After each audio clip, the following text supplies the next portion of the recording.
Kepada Bante Utamo, kami persilahkan. Selamat malam Bante Utamo. Ya, selamat datang Bante dalam acara Dhamma Kaca online. 40 menit ke depan, ya Bante, silahkan Bante membabarkan Dhamma, kita bisa berdiskusi setelah itu. Terima kasih Bante, silahkan Bante. Terima kasih Romo Ayo yang sangat jelas membuka acara, bahkan Romo membuka masa lalu saya tentang wisuda dan lain sebagainya, sehingga nanti teman-teman jadi bingung nanti kenapa ini diceritakan, apakah ini juga bagian dari perubahan. Ya mungkin perubahan juga ya, karena dulu di kampus yang tempat saya belajar itu kan memang belum pernah kejadian ada orang berjubah kuning kemudian masuk untuk wisuda dan lain sebagainya. Hari itu Romo juga hadir tuh, periksa itu kan saya ingat saya ikut foto-foto Romo ya. Nah, jadi mungkin itu ya perubahan. Jadi sekarang tema kita ini memang luar biasa sekali, berdamai dengan perubahan. Dan tadi Romo juga sampaikan, apa kita ini ada konflik dengan perubahan kok sampai tema kita berdamai dengan perubahan. Nah, sebentar Bante. Pada saat Bante pertama kali hadir di kampus dengan menggunakan jubah pada saat itu, banyak yang bertanya kepada saya, itu orang itu sakit apa ya, kok sampai badannya itu dibungkus Bante? Ya, karena itu sesuatu fenomena yang baru, ya, yang semula nggak ada, kemudian hari ini muncul di tengah-tengah mereka. Itu bagian juga perubahan Bante.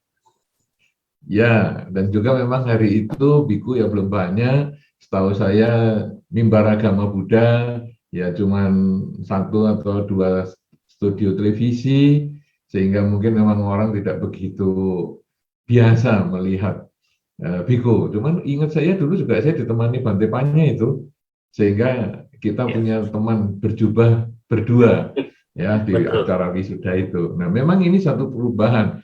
Bahkan kalau tadi dikatakan, ini apa orang yang sakit ya ini ya, ya itu kan konsep dia mau menerima perubahannya ini masih agak susah. Kok rasanya dilihat kayak orang sakit, tapi kalau caranya jalan dan sebagainya kok ya nggak loyo-loyo kayak orang sakit, apa ini gimana? Nah, memang kita ini kadang kaget melihat perubahan. Dan kalau tadi Romo sudah sampaikan, kita dari masih benih di dalam kandungan sana, kita sudah banyak mengalami proses yang berubah. Kemudian kita dilahirkan, kita juga proses berubah. Kemudian ketika dilahirkan, kita tambah besar. Kemudian kita mengalami tua, sakit, dan mati. Itu adalah perubahan. Nah, sehingga ada orang mengatakan, hidup ini adalah selalu berubah, yang tidak berubah adalah perubahan itu sendiri. Ya, jadi orang mengatakan, kita ini kan selalu berubah nih. Tapi ada yang tidak berubah, yaitu perubahan itu sendiri. Jadi artinya selalu berubah. Nah, kenyataan perubahan ini juga menimbulkan stres, ya, stres dalam tanda petik, yang dirasakan oleh Pangeran Siddhartha. Jadi ketika beliau keluar dari istana, melihat orang tua, melihat orang sakit, melihat orang mati, ini beliau juga stres, sehingga beliau bertanya kepada Cana, supirnya itu, atau kusirnya ya, mungkin bukan supir, ya kalau supir cenderungnya dikira mobil, tapi sebetulnya ya supir juga lah. Dia bertanya kepada Cananya kan, kenapa ya mereka itu? Atau malah pertanyaannya kan, apa itu? Karena dalam konsepnya, apa ya, orang sakit tua mati ini masa sih bisa dialami? Nah, kemudian apa sih itu? Kemudian Cana mengatakan, itu orang tua sakit dan mati. Loh, apa kita ini bisa tua sakit dan mati? Bisa. Waduh, begitu tahu bahwa kita ini bisa tua sakit dan mati, akhirnya Pangeran Siddhartha jadi gelisah sekali. Sehingga pada malam harinya, kemudian sudahlah, saya tinggalkan istri, keluarga, dan lain sebagainya, istana, dan sebagainya, sudahlah. Saya masuk ke hutan untuk bermeditasi. Nah, kadang-kadang kita lalu merenung, masa sih Pangeran Siddhartha umur 29 tahun nggak ngerti orang tua sakit dan mati? Saya saja yang umurnya baru 5-6 tahun, 10 tahun, saya baru SD, ya kelas 6, ataupun sekarang SMP saya kelas 9 dan lain sebagainya, saya sudah tahu tua sakit mati, masa sih Pangeran Siddhartha nggak tahu? Kayaknya kok ini membesar-besarkan masalah. Saudara-saudara, yang dimaksud tahu di sini adalah memahami bahwa itu kita akan mengalami. Jadi kita memang tahu orang tua sakit dan mati ya. Kita lihat kakek kita lihat nenek kita kan mereka memang tua, ada yang kemudian ada yang meninggal dan lain sebagainya. Kemudian karena kasus pandemi kemarin ini juga banyak kita melihat teman-teman dekat kita juga pada meninggalkan kita atau sakit dan lain sebagainya.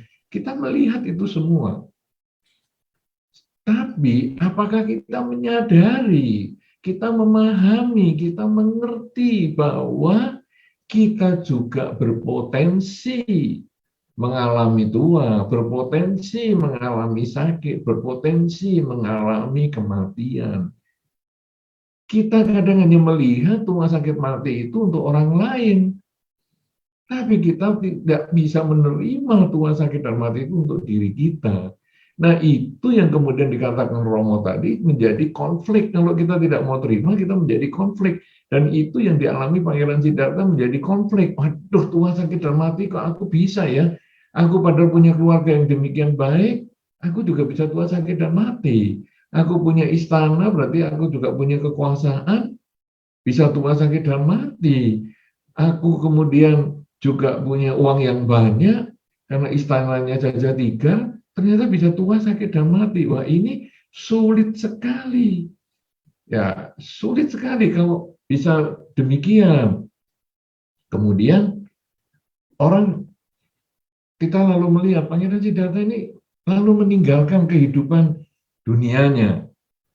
Ya, nah lalu beliau bermeditasi dan akhirnya beliau menemukan, oh, mengatasi tua sakit dan mati itu bukan berkonflik dengan dia, tetapi kita mungkin kalau kita menggunakan istilah di sini adalah berdamai.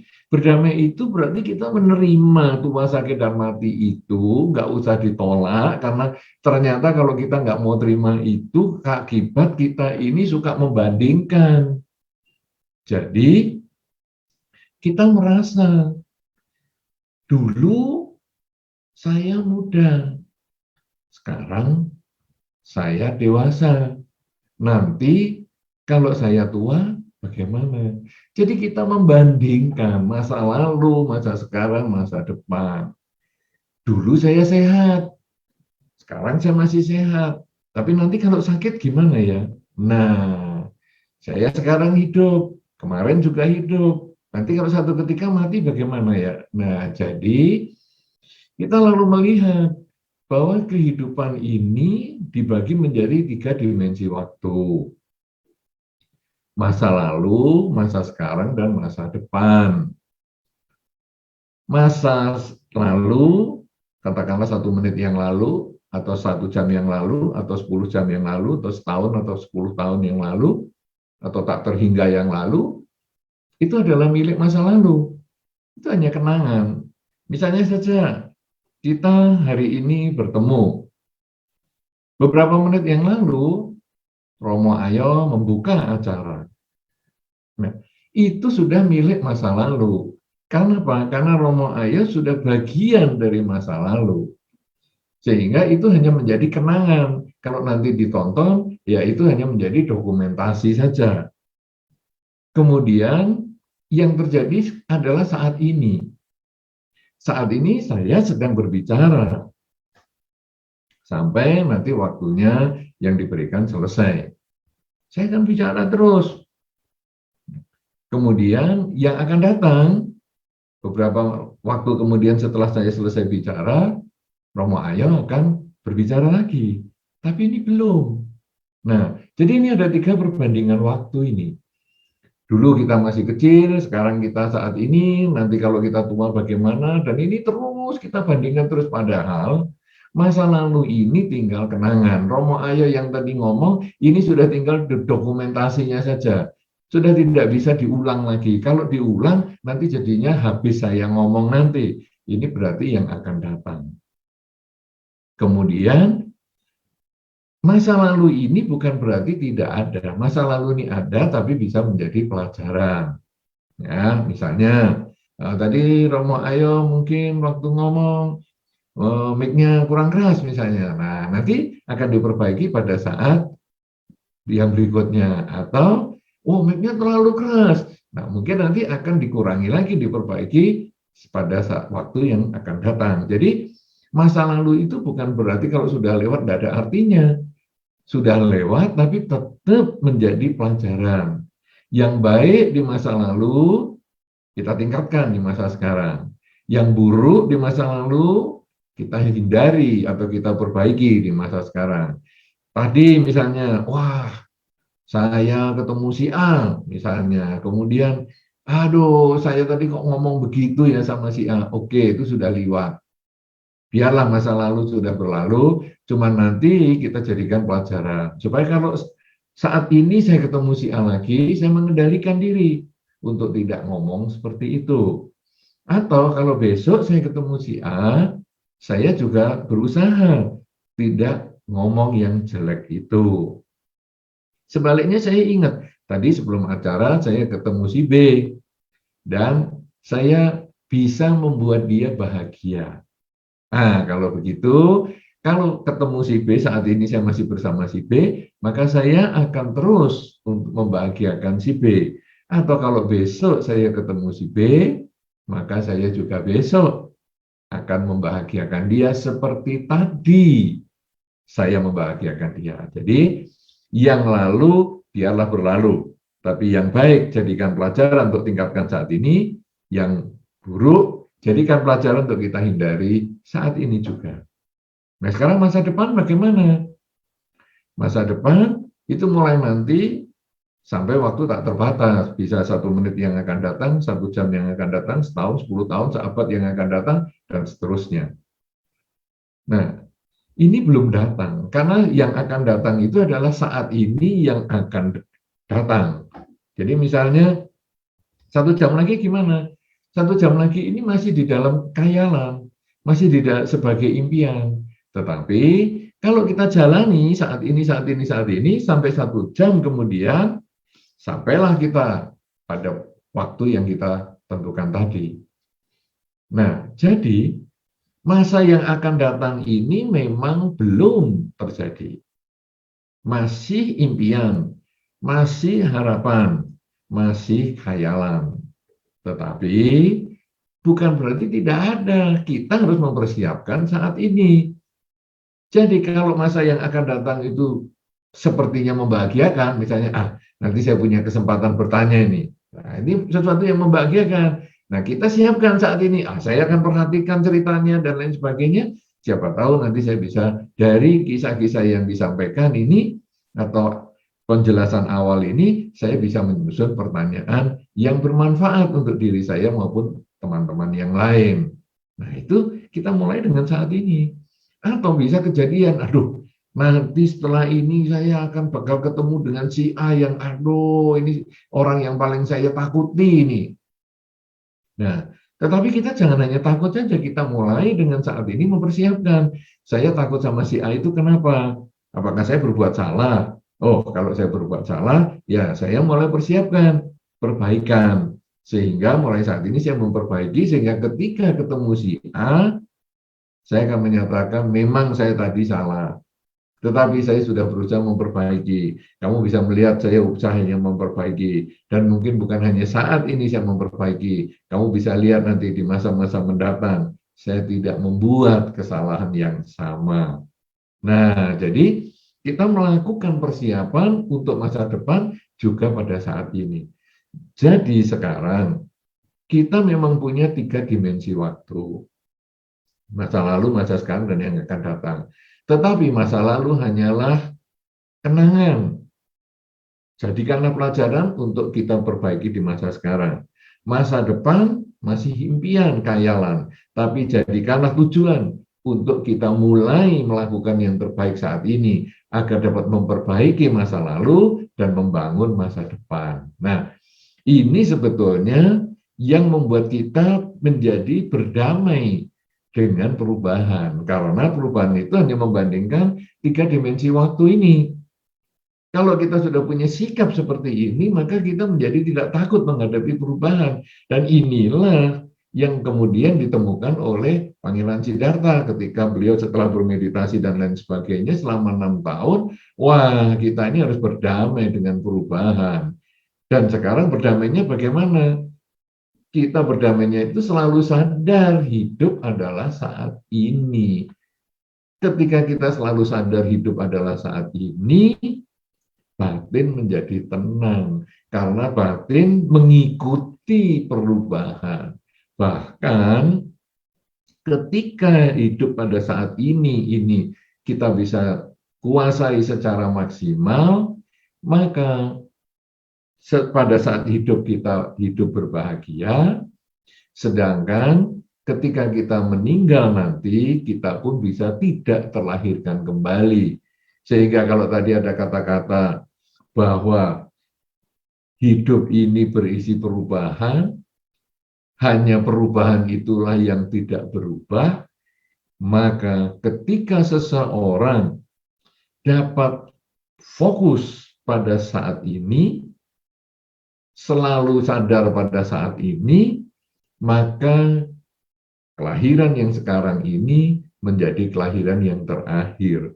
Sehingga pada saat akhir kehidupan itu tidak ada lagi perubahan karena kita mencapai kebebasan sejati. Tetapi selama kita masih belum bisa menyadari saat ini sebagaimana adanya, maka hidup kita selalu bergolak, selalu stres. Aduh, bagaimana ini keinginan-keinginan saya yang kemarin kok nggak menjadi kenyataan. Aduh, nanti harapan-harapan saya di masa depan bagaimana ini kok nggak menjadi kenyataan.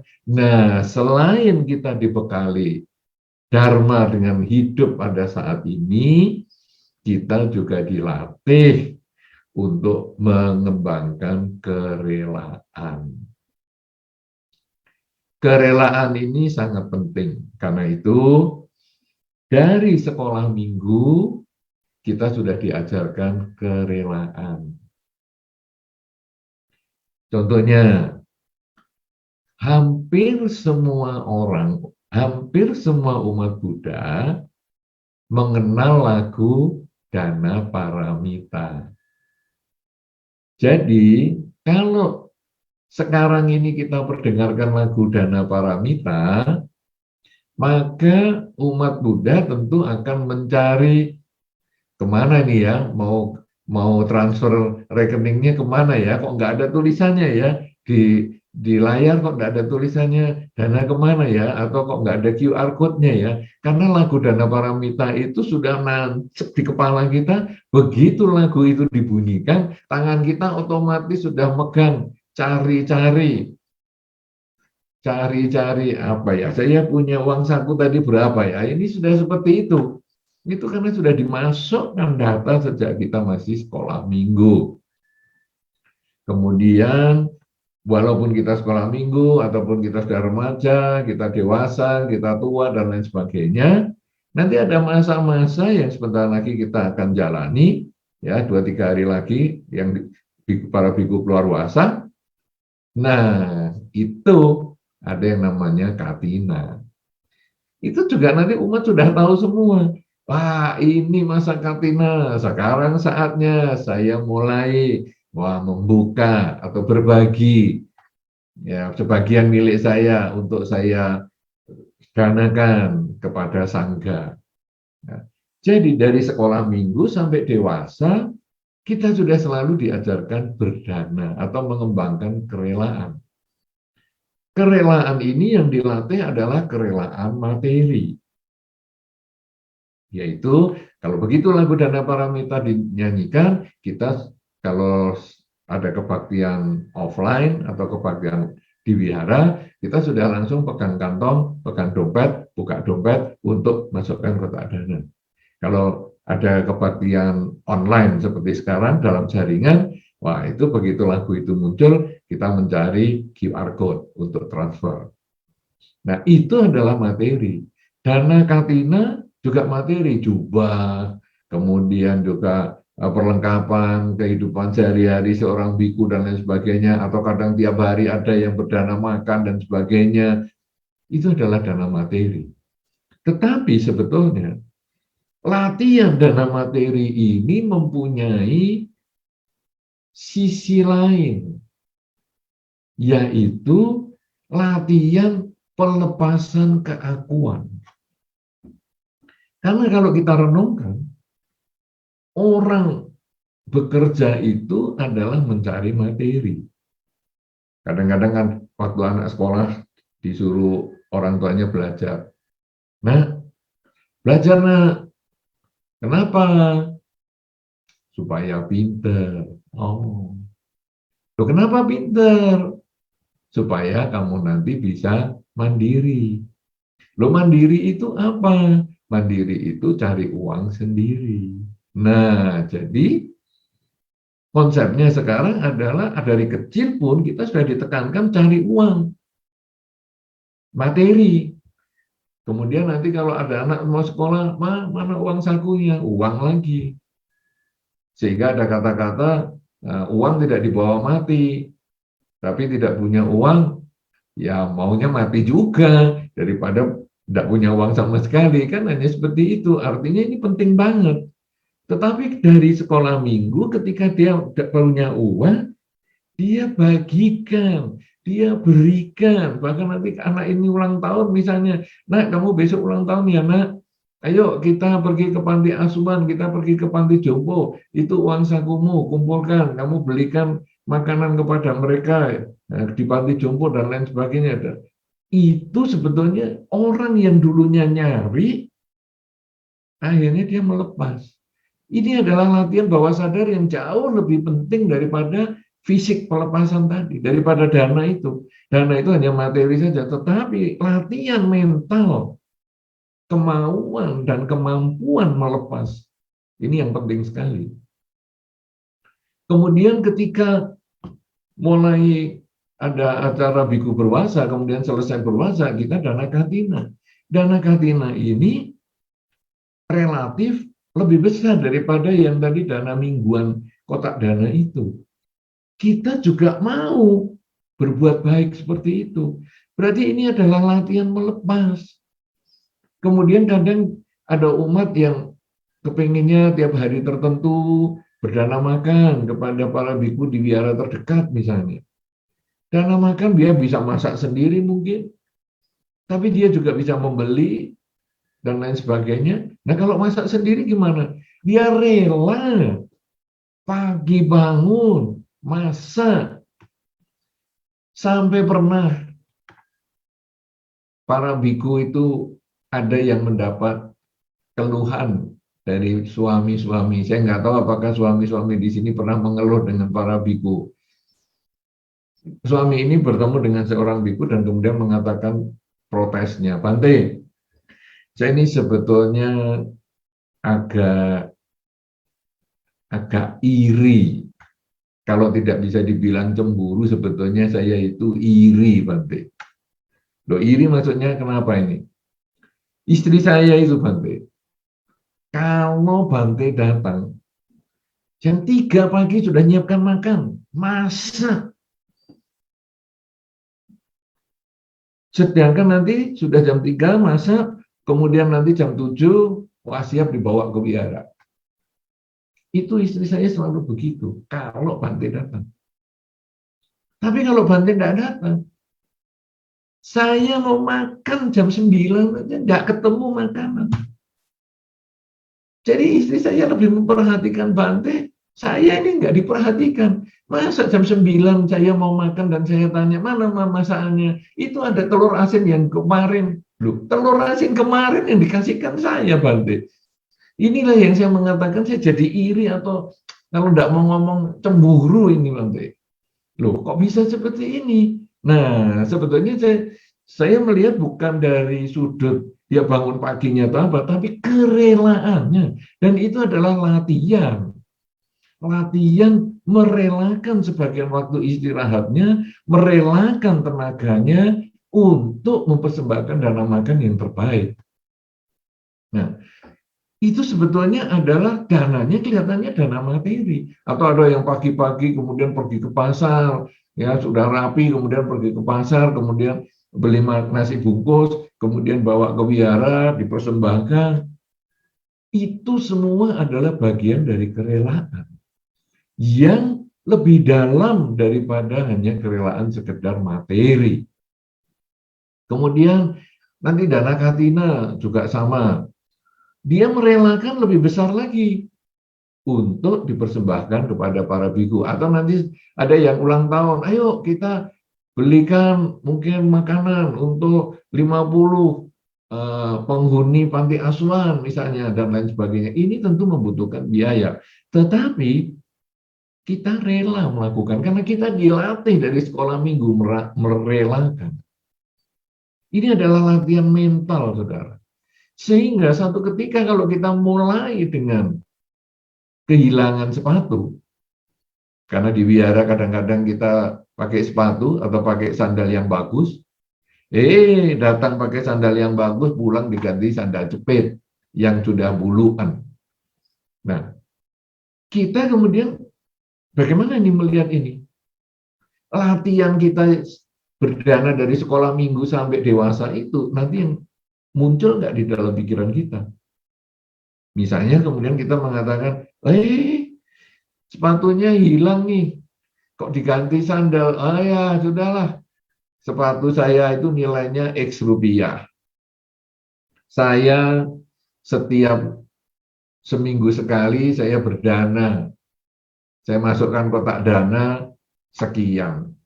Berarti kalau hilangnya sepatu itu X rupiah, ya katakanlah saya 3 bulan berdana lah, nggak apa-apa lah. Nah, ini saudara, ini sudah latihan pelepasannya, ini sudah masuk ke dalam pengertian pelaksanaan kerelaan. Karena yang berubah mentalnya, fisik itu hanya alat. Saya kehilangan uang tadi waktu misalnya saya mempersembahkan dana misalnya, itu saya seolah-olah kehilangan uang. Tapi sebetulnya saya merelakan uang ini berpindah. Dan ketika sepatu saya hilang, maka saya merelakan sepatu saya juga pindah. Ini latihan mental. Nah, kemudian nanti satu ketika kita dimaki orang, ini makin mendalam lagi. Kalau tadi masih materi ya, sandal hilang, mungkin sepeda motor hilang, kemudian ada lagi mungkin sepeda motor lecet, ya, atau mungkin mobil lecet. Kita kemudian lalu merenung, mobilku lecet ini, masa parkir di wihara mobilnya lecet. Tapi ya kalau sekarang saya serviskan lecetnya ini ya kira-kira X rupiah, ya anggap sajalah saya berdana untuk si bengkelnya mobil. Kalau nggak ada orang yang nyerviskan, kan kasihan juga. Apalagi itu teman saya mungkin, atau itu ya itu orang baik juga di kota ini. Nah, akhirnya kita sudah konsepnya itu kerelaan. Ini sudah berubah pola pikir kita. Itu yang masih materi. Nanti suatu ketika kita mendapat yang bukan materi lagi, yaitu kita dimaki orang. Kita dimaki orang, kemudian kita lalu merenung. Loh, dimaki itu saya rugi apa? Saya ini pernah berdana untuk pembangunan kuti wihara X rupiah. Lah cuma dimaki, nilainya berapa? Apa ada yang berkurang dari diri saya? Kan enggak ada. Nah sudahlah. Kamu yang memaki, kamu yang bikin karma buruk, kenapa saya harus pusing dengan membuat karma buruk yang baru? Nah, akhirnya kita bisa mengembangkan kerelaan.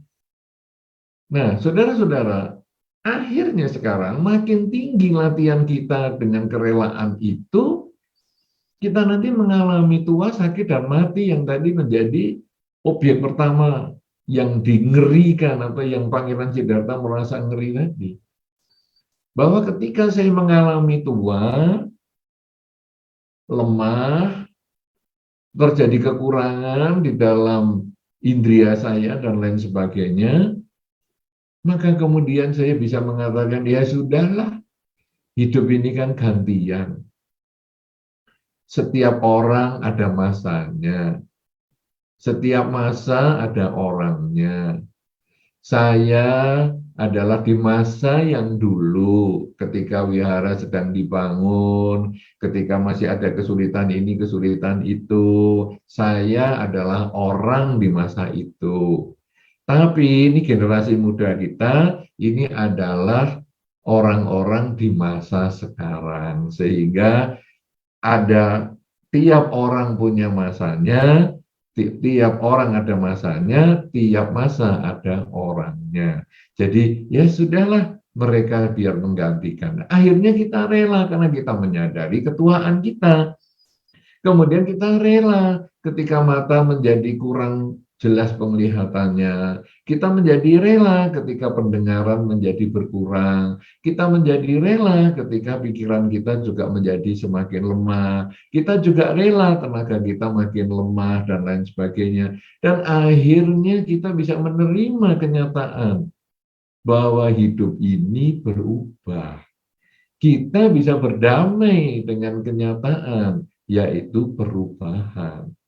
Dan dengan cara demikian, maka batin kita menjadi tenang, batin kita menjadi seimbang menghadapi perubahan.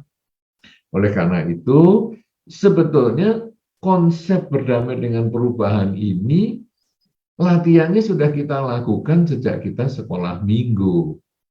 Tinggal kita merenungkan, tinggal kita memperdalam. Nah, sehingga nanti di dalam banyak segi kita ini mudah merelakan. Sekarang misalnya saya punya target bulan ini omset toko saya X rupiah.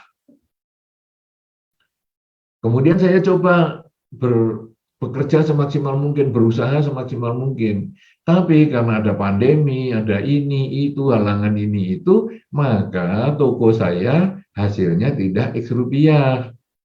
Tapi katakanlah hanya setengah X. Wah, cuma saya harus ingat ada 3 dimensi waktu.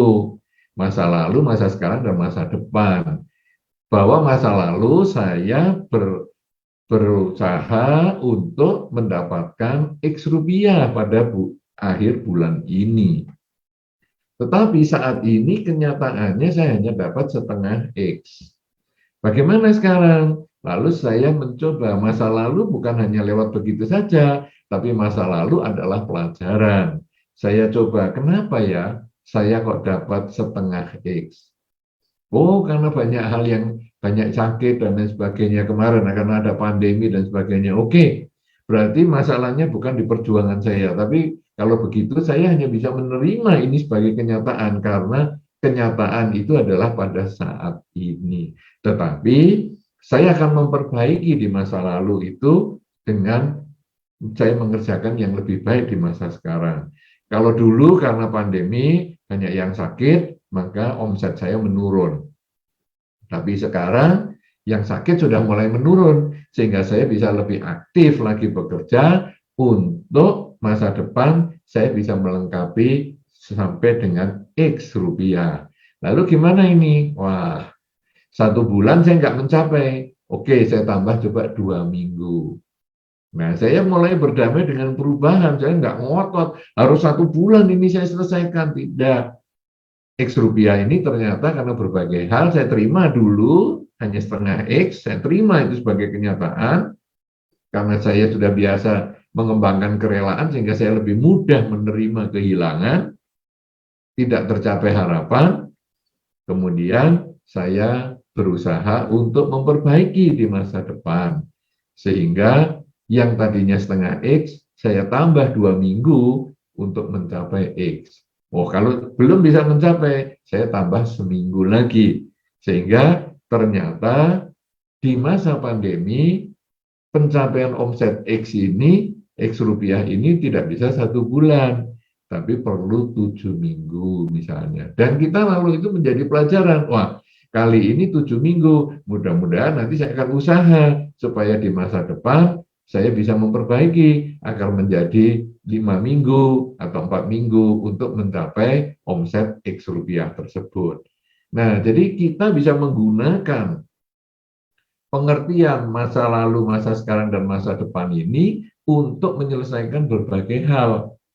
Sebelum kita bisa selalu hidup pada saat ini secara maksimal, sehingga hidup kita menjadi bahagia dan akhir kehidupan itu bisa muncul ketika kita juga sudah akhir dari masa hidup ini, kita menjadi tidak terlahir di alam manapun juga. Nah, jadi inilah yang mungkin saya bisa sampaikan, bahwa berdamai dengan perubahan memang kita sesungguhnya berusaha untuk tidak konflik dengan perubahan, karena perubahan ini adalah menjadi kenyataan, tidak bisa kita hindari lagi. Nah, kemudian kalau memang sudah tidak bisa dihindari lagi, maka kita hanya bisa memahami hidup adalah saat ini.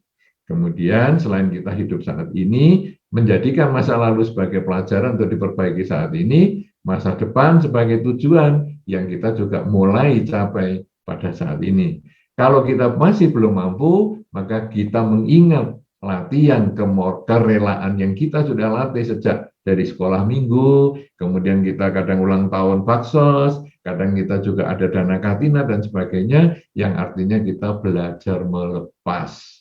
Dengan cara demikian, maka itulah upaya kita berdamai dengan perubahan, bahkan kita selalu hidup pada saat ini. Tidak ada lagi perubahan, karena perubahan hanya membandingkan masa lalu dan masa depan. Tapi ketika kita selalu sadar saat ini, tidak ada lagi perubahan, ya semuanya saat ini saja. Ya, tapi ini memang sulit, makanya nanti kita latih sedikit demi sedikit untuk mewujudkan kebahagiaan di kehidupan kita sehari-hari. Inilah yang mungkin perlu saya sampaikan. Mudah-mudahan memancing diskusi kita pada kesempatan ini, dan kesempatan saya kembalikan kepada Romo Ayo. Terima kasih. Silakan Romo. Saya persilakan kepada Ibu Harita yang ingin bertanya kepada Bante. Singkat, ya, tepat, jelas begitu. Apa? Silakan Bu Harita. Makasih Romo Ayo, semoga sehat selalu. Wandami Bante.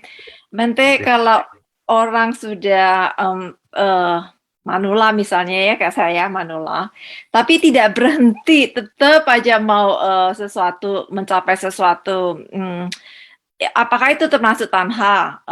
Jadi nggak mau menerima keadaan, tapi sebetulnya sih ya saya bukannya tidak berdamai dengan keadaan, tapi saya tetap mau menjaga eksistensi saya, misalnya dalam kesehatan, contohnya aja gitu. Bagaimana Bante? Terima kasih. Ya, silakan Bante. Langsung ya Romo. Ya, jadi, langsung aja Bante. Oke, jadi begini. Kita di dalam Dharma ini bukan berarti kita tidak punya harapan, bukan berarti kita tidak punya keinginan. Ya, bahkan tadi Romo sudah sampaikan dengan baik sekali bahwa dengan kita melihat 3 dimensi waktu ini, masa lalu, masa sekarang, dan masa depan, sebetulnya di situ selain kita menyadari ada perubahan, juga kita melihat perubahan itu merupakan satu harapan. Bahwa sekarang masa lalu memang kita sudah tidak bisa ubah, itu sudah kejadian ya. Misalnya masa lalu saya sakit misalnya, saya tidak bisa diubah. Tetapi itu menjadi pelajaran supaya di masa sekarang saya menjaga kesehatan, agar di masa depan juga tidak sakit yang serupa. Ini kan harapan. Jadi kalau sekarang ibu misalnya usianya sudah agak lanjut misalnya, kemudian sudahlah saya memang mau sakit misalnya, terus tidak minum obat, tidak pergi ke dokter, nah ini keliru.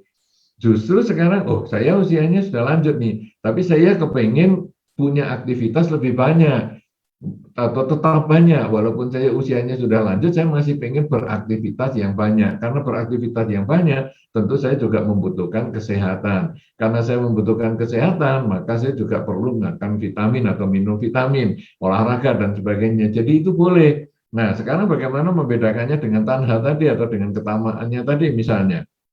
Yang disebut ketamaan itu adalah ketika kita tidak bisa menerima kenyataan. Contoh yang paling sederhana, tadi misalnya saya buka toko, omsetnya yang saya harapkan bulan ini X rupiah. Tapi ketika akhir bulan tidak tercapai, hanya tercapai setengah X, wah saya stres habis-habisan ini. Aduh, kenapa nggak bisa ini, kenapa meleset? Nah, itu yang kita tidak bisa terima perubahan. Kenapa? Karena ketamaannya kita sendiri. Tetapi ketika kita ya bisa menerima perubahan dengan mengatakan ya ini kan karena pandemi ya kita harus maklum ya. Tapi tetangga rame, oke, tetangga rame ya mungkin kita yang kurang giat kalau begitu. Ini saya jadikan masukan, tetangga yang bisa rame itu saya jadikan pelajaran untuk saya tingkatkan di masa sekarang agar di masa depan saya bisa menjadi lebih baik. Nah, inilah yang tadi dikatakan Romo, bahwa perubahan itu pun sebetulnya lalu membawa harapan. Bukan berarti kemudian di masa lalu sudah begitu, ya sudah nanti selamanya saya begitu. Tidak. Di masa yang akan datang pun, saya akan bisa memperbaiki dengan dimulai saat ini. Ya, jadi kalau ibu misalnya sudah usaha kesehatan semaksimal mungkin, tapi terus mengalami sakit, dan ibu bisa menerima kenyataan sakitnya itu dan dijadikan pelajaran untuk tidak terjadi lagi di masa depan, itu biasa-biasa saja. Tapi kalau ibu menolak, saya ini sudah usaha habis-habisan, sudah minum vitamin sebanyak-banyaknya, masih saja sakit, aduh gimana tubuh ini, nah ini ibu yang mengalami ketamaan tadi sehingga muncullah kebencian dengan perubahan ini, konflik dengan perubahan. Begitu ya ibu ya? Bante, mungkin Bante salah terima gini Bante, maksud saya contohnya yang gampang aja.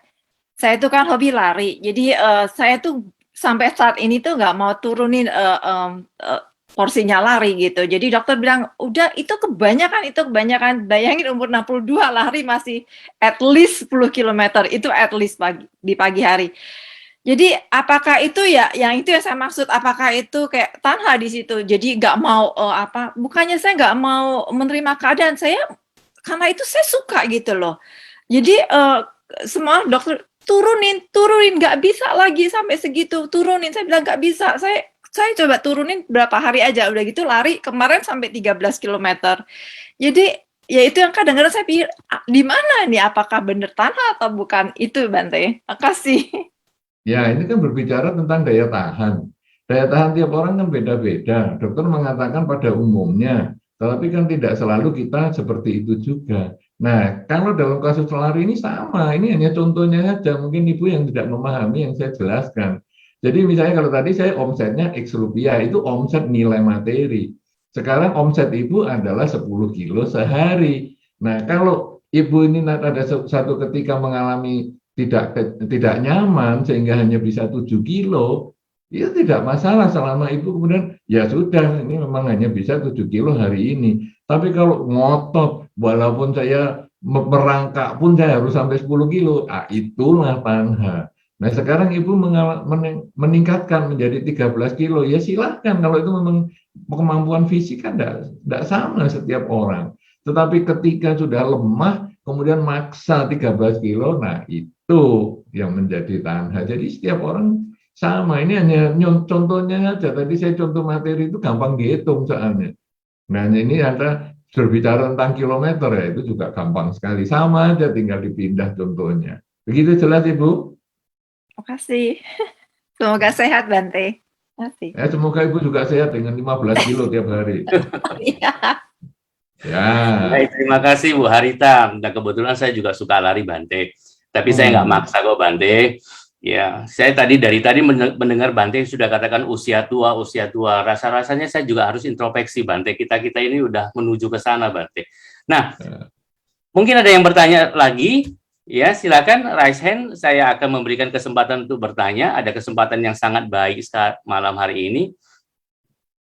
Oke, baik. Saya melihat upacarika mewah.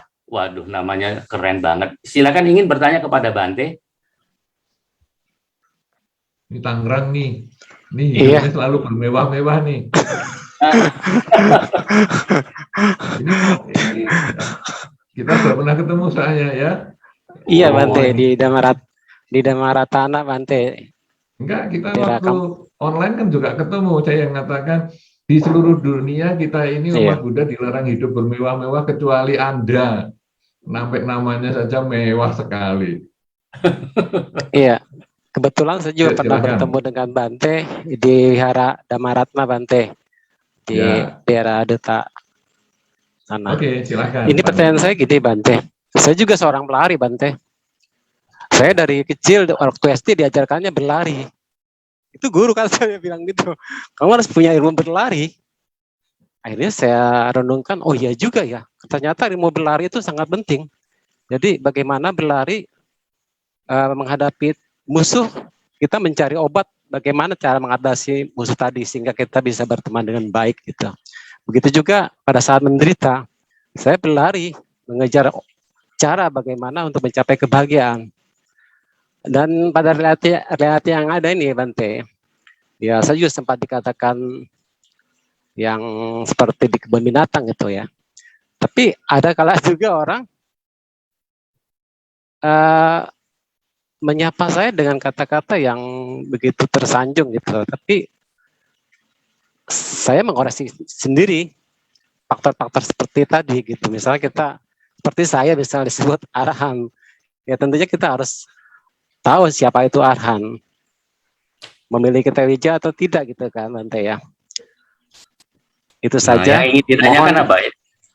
Pertanyaan saya adalah bagaimana cara kita memperbaiki diri kita itu dengan mengoreksi diri, kemampuan diri yang ada, terutama dalam hal-hal yang bersifat adi kodrati atau adi duniawi gitu aja Bante. Terima kasih banyak, Namo Buddhaya. Ya, silakan Bante. Hebat sekali. Padahal dari mulai dengan lari ini tadi.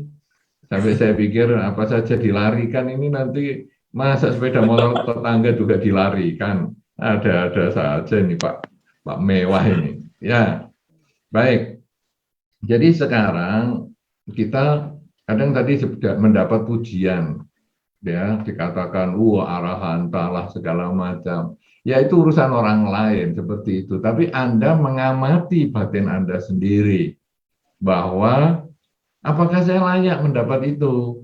Nah, ketika Anda merasa, waduh, ini kan jadi ego ini saya. Nah, memang kita kalau memang belum mencapai kesucian kan egonya juga masih ada tuh. Ya kita kemudian seperti yang disampaikan di dalam Dhamma, kalau kamu dipuji, kamu dengarkan baik-baik. Jangan terlalu bangga, jangan terlalu bahagia. Karena nanti kupingmu jadi tidak mendengar dengan baik. Pujiannya kalau benar kita mengatakan, ya maaf ya saya memang seperti itu. Tapi kalau pujiannya salah, maaf ya saya tidak seperti itu. Jadi orang lain berhak ngomong apa saja.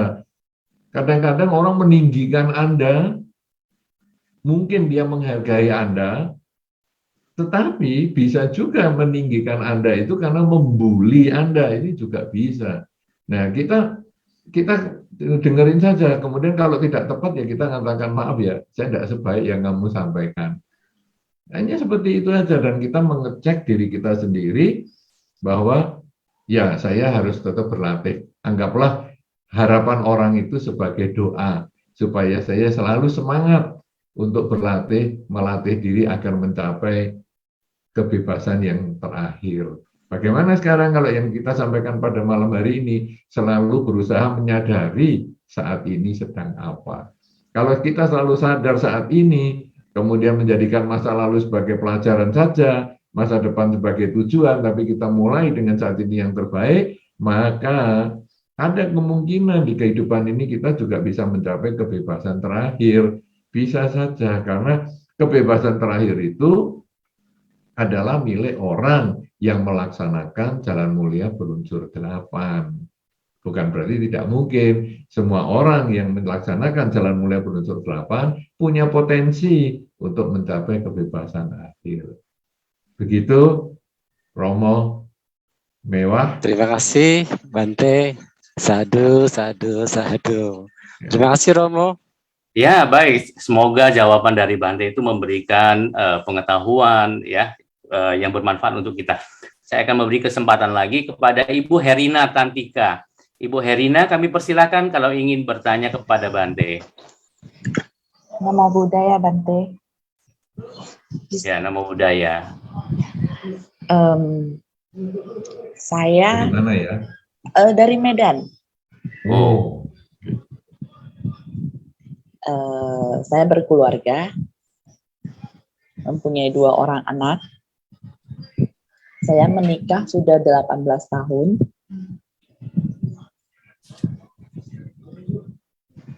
sebenarnya dari 10 tahun terakhir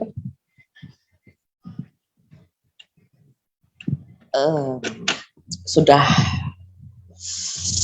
tidak ada maksudnya gimana ya?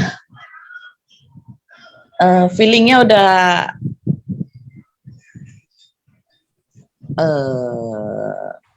udah mati gitu lah ya, istilahnya. Dengan pasangan hidup? Ya. Oke. Tapi saya tetap lanjutin. Saya kira memang semua orang seperti itu.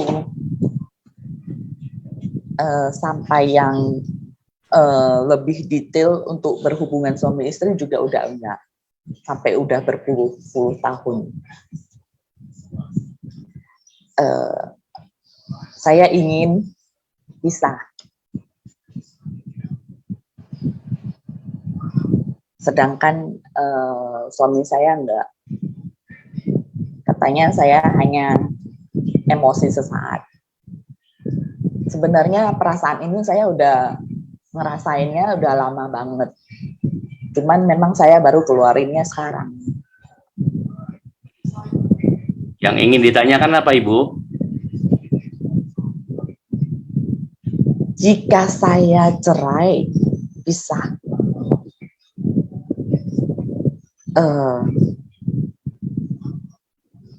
dalam agama Buddha gimana ya? Baik, itu ya Ibu pertanyaannya.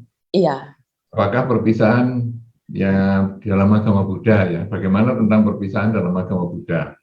Iya, jika sudah tidak ada kecocokan, maksudnya saya yang merasa nggak cocok, sedangkan dia merasa masih cocok sama saya. Saya nggak nyaman sama dia. Baik, ya, saya sudah bisa memahami yang ditanyakan Ibu. Mudah-mudahan nanti jawabannya juga bisa sesuai dengan yang diharapkan. Di dalam Dharma memang hidup ini kan perubahan, ya. Jadi Ibu dulu sebagai anak dari orang tua Anda, kemudian ketika menjadi lebih dewasa, kemudian berumah tangga, kemudian juga memiliki keturunan, dan kemudian ya sekarang mungkin kepingin berpisah misalnya, itu sebetulnya adalah perubahan. Di dalam Dharma itu hal yang biasa, bukan sesuatu yang luar biasa. Karena prinsip Dharma kan memang hidup tidak kekal. Bahkan saya pernah berkata kepada para pandita, tapi saya malah belum pernah menyampaikan kepada Romo Ayo mungkin sebagai Ketua Magga Budi. Ya, tapi di sini hari ini kan Anda bukan sebagai Ketua Magga Budi ya, ini sebagai Romo. Cuma Ya, Bante. ya, saya pernah menyampaikan kepada beberapa Romo begini, Romo, berani tidak kamu kalau melakukan pemberkahan pernikahan mengatakan bahwa ya hari ini setelah janji pernikahan ya, hari ini si A telah resmi sebagai pasangan hidup dengan si B. Tapi ingat ya, kalian itu tidak kekal. Satu ketika mesti berpisah. Apakah perpisahannya itu hidup? Perpisahan hidup karena tidak cocok? Atau perpisahan mati karena salah satu tapi mesti berpisah? Saya katakan gitu. Jadi para Romo berani enggak kasih nasihat perkawinan seperti itu? Wah, biasanya mengatakan, aduh Bante, saya nanti ya pulang dipukuli sama orang tuanya pengantin dong. Nah, Dipentung, Bante, dipentung. Dipendung itu. Nah, tapi sebetulnya itu kenyataan. Betul. Pernikahan itu pasti berakhir 99% kecuali kecelakaan mati bareng ya. Itu enggak kecelakaan tapi ya mati bareng begitu. Itu semuanya selalu pasti terjadi perpisahan. Nah, tetapi perpisahan yang diharapkan di dalam Dharma adalah perpisahan karena perpisahan kematian. Jadi tidak terus, oh ya sudah karena hidup ini tidak kekal menurut Dharma, ya sudah yuk sekarang menikah. Kita target ya 5 tahun kemudian kita bisa. Waduh ini hancur-hancuran ini rumah tangga jadinya.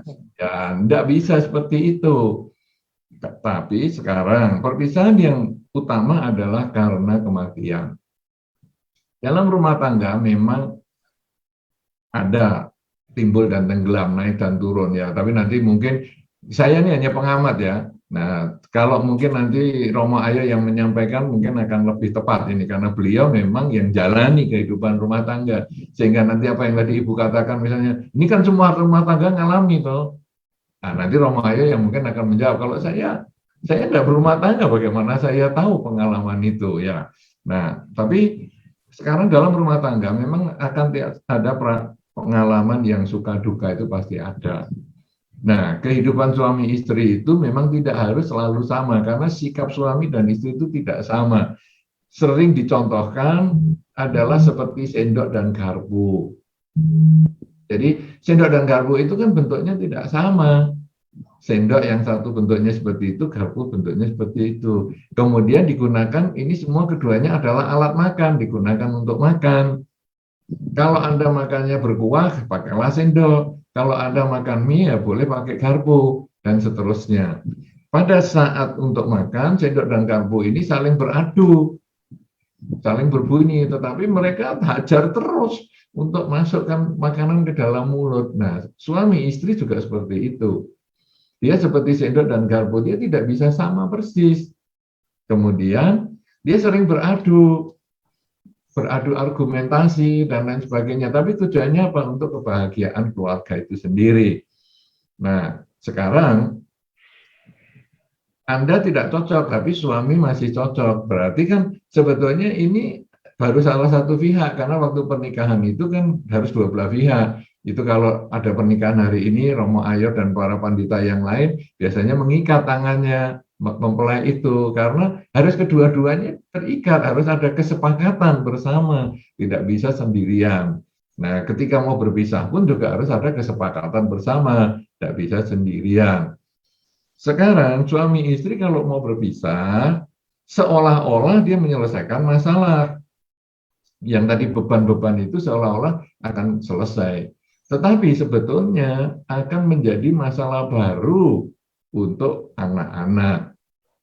Karena anak-anak itu dilahirkan sebagai hasil kerjasama suami istri yang diharapkan akan selalu bersama sampai mereka menjadi mandiri. Nah, kalau sekarang kemudian suami istri berpisah, anak-anak ini kemudian nanti dia hanya punya salah satu. Dan akhirnya ketika dia bertemu dengan teman atau dengan nanti calon pacar misalnya, atau dia pergi kemana misalnya ada acara pesta yang mestinya didatangi orang dua, ayah dan ibu misalnya karena wisuda dan lain sebagainya. Tetapi yang datang hanya salah satu, itu akan memancing orang lain bertanya. Misalnya datang dengan mamanya, kemana papamu? Atau datang dengan papanya, kemana mamamu? Karena kita di dalam budaya yang suka tanya orang yang tidak ada. Anda kalau tidak percaya, pergilah ke wihara sendirian. Orang sudah tahu kita suami istri, kemudian pergi sendirian, dia akan mengatakan, loh kok nggak sama pasangan hidupmu? Loh yang datang ini nggak diurus. Yang diurus adalah yang tidak datang. Sudah suami istri nggak ngejak anak. Nanti juga orang sudah tahu punya anak kok nggak diajak, itu ya ditanya juga. Jadi di kita ini memang ya di masyarakat kita ini memang ada kebiasaan menanyakan yang tidak ada. Nah, anak-anak ketika diteror seperti itu, mana mamamu atau mana papamu, itu lama-lama dia bisa jadi minder. Kalau sudah jadi minder, lama-lama dia tidak berani bergaul. Nanti juga mungkin sulit punya pasangan hidup karena dia juga takut dengan pengalaman orang tuanya akan datang pada dirinya. Ya, nah itu hal-hal yang mesti perlu dipikirkan karena menjadi orang tua itu betul-betul harus menjadi contoh untuk anak-anaknya. Kalau orang menikah itu gampang sekali, suami istri gampang sekali, tapi menjadi orang tua, menjadi contoh untuk anak itu tidak gampang.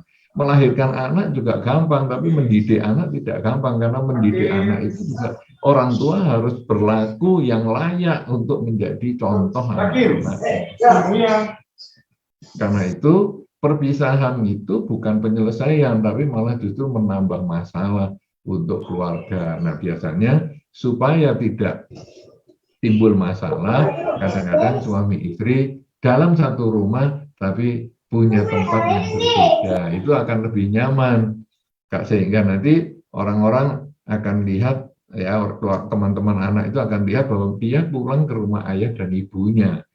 Ya, dan ada satu ketika misalnya dia di wisuda, ya dia juga datang dengan ayah dan ibunya. Itu akan membuat dia punya muka, ya. Dan ketika nanti dia punya pacar, dia datang pacarnya ke rumah juga dia ketemu ayah dan ibunya. Itu membuat dia punya muka.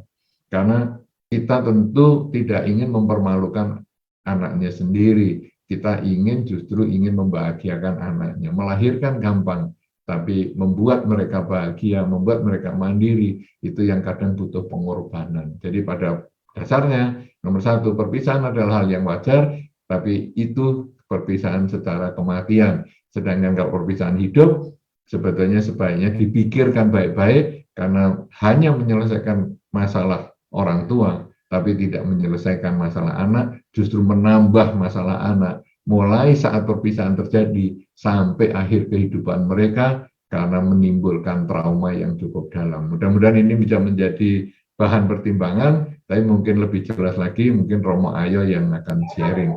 Ya, dan kalau saya lihat ada anak di belakang itu kalau masih kecil, apakah itu masih anaknya atau apa, kan sangat kasihan kalau mereka ditinggal. Silakan Romo, mungkin Romo nambahin.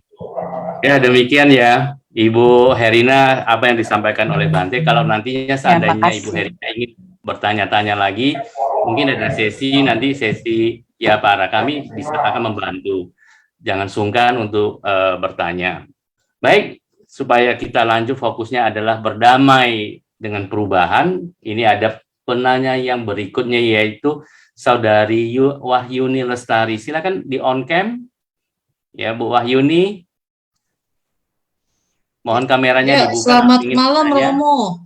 Maaf. Iya, silakan dibuka kameranya. Kalau malam kameranya susah dibuka. Soalnya tampangnya udah kusut Romo. Ini yang mana yang tanya ini? Iya. Nggak jelas ini Bante. Maaf ya, kalau malam kameranya nggak dibuka. Kalau coba siang dibuka aja nggak apa-apa. Malu kalau udah malam kamera udah kusut. rusak. Hah? Ya. Enggak, kalau kameranya rusak, bagus Bante. Nah, ini contoh yang tidak bagus nih. Padahal ini Bu Guru nih. Iya. Bu Wahyuni dari mana ini Bu Jakarta, Romo Ayau, Darmanadi Chandra. Selamat malam Bante, Wandami. Wow. Ya. Ini sehubungan dengan perubahan COVID ini kan sudah begitu lama. Nah, efek dari perubahan ini terus terang saya merasa kadang-kadang jadi timbul rasa malas ini. Terus kadang-kadang kalau di wihara kan kita dengerin ceramah kita duduk manis gitu kan, kalau duduknya nggak manis kan ketahuan, malu, ada rasa malu karena dilihat orang gitu kan. Nah sekarang kalau dengan kondisi pandemi ini kan lewat Zoom, kadang-kadang males tiduran di sofa sambil dengerin, ya kan? Kadang-kadang ini ada di YouTube, besok aja dengerin di YouTube. Tapi habis itu nggak didengar-dengar. Nah, jadi pertanyaan saya adalah, nah, kalau misalnya saya dengerin ceramah nggak seperti di wihara, artinya kadang-kadang ya kalau kondisi tubuh lagi kurang sehat misalnya, terus sambil tiduran atau sambil ngerjain yang lain gitu. Tapi saya tahu isi ceramahnya gitu. Cuman mungkin fokusnya nggak 100%. Nah, itu apakah menimbulkan karma buruk ya? Nah, terus bagaimana? Itu yang pertama. Yang kedua, bagaimana caranya memotivasi diri agar enggak malas lagi nih, karena COVID ini kelamaan, Bante. Makasih. Ya, silakan Bante. Iya. Kamera aja malas Bante. Enggak, kalau malam enggak, Romo Ayah. Kalau siang pasti buka kamera kok. Siapa yang bisa ngatur lama sama cepatnya COVID? Kan kita juga nggak tahu. Ya, apakah nanti akan berhenti besok pagi ataukah masih beberapa waktu lagi, kita juga tidak tahu. Tetapi sebetulnya kita lah yang harus berdamai dengan perubahan. Kita tidak bisa mengubah kenyataan. Sekarang saatnya COVID, kita tidak bisa mengubah kenyataan. Tapi sekarang kita berdamai. Nah, berdamainya gimana? Tadi kita sudah bahas sih pada waktu awal tadi misalnya ya.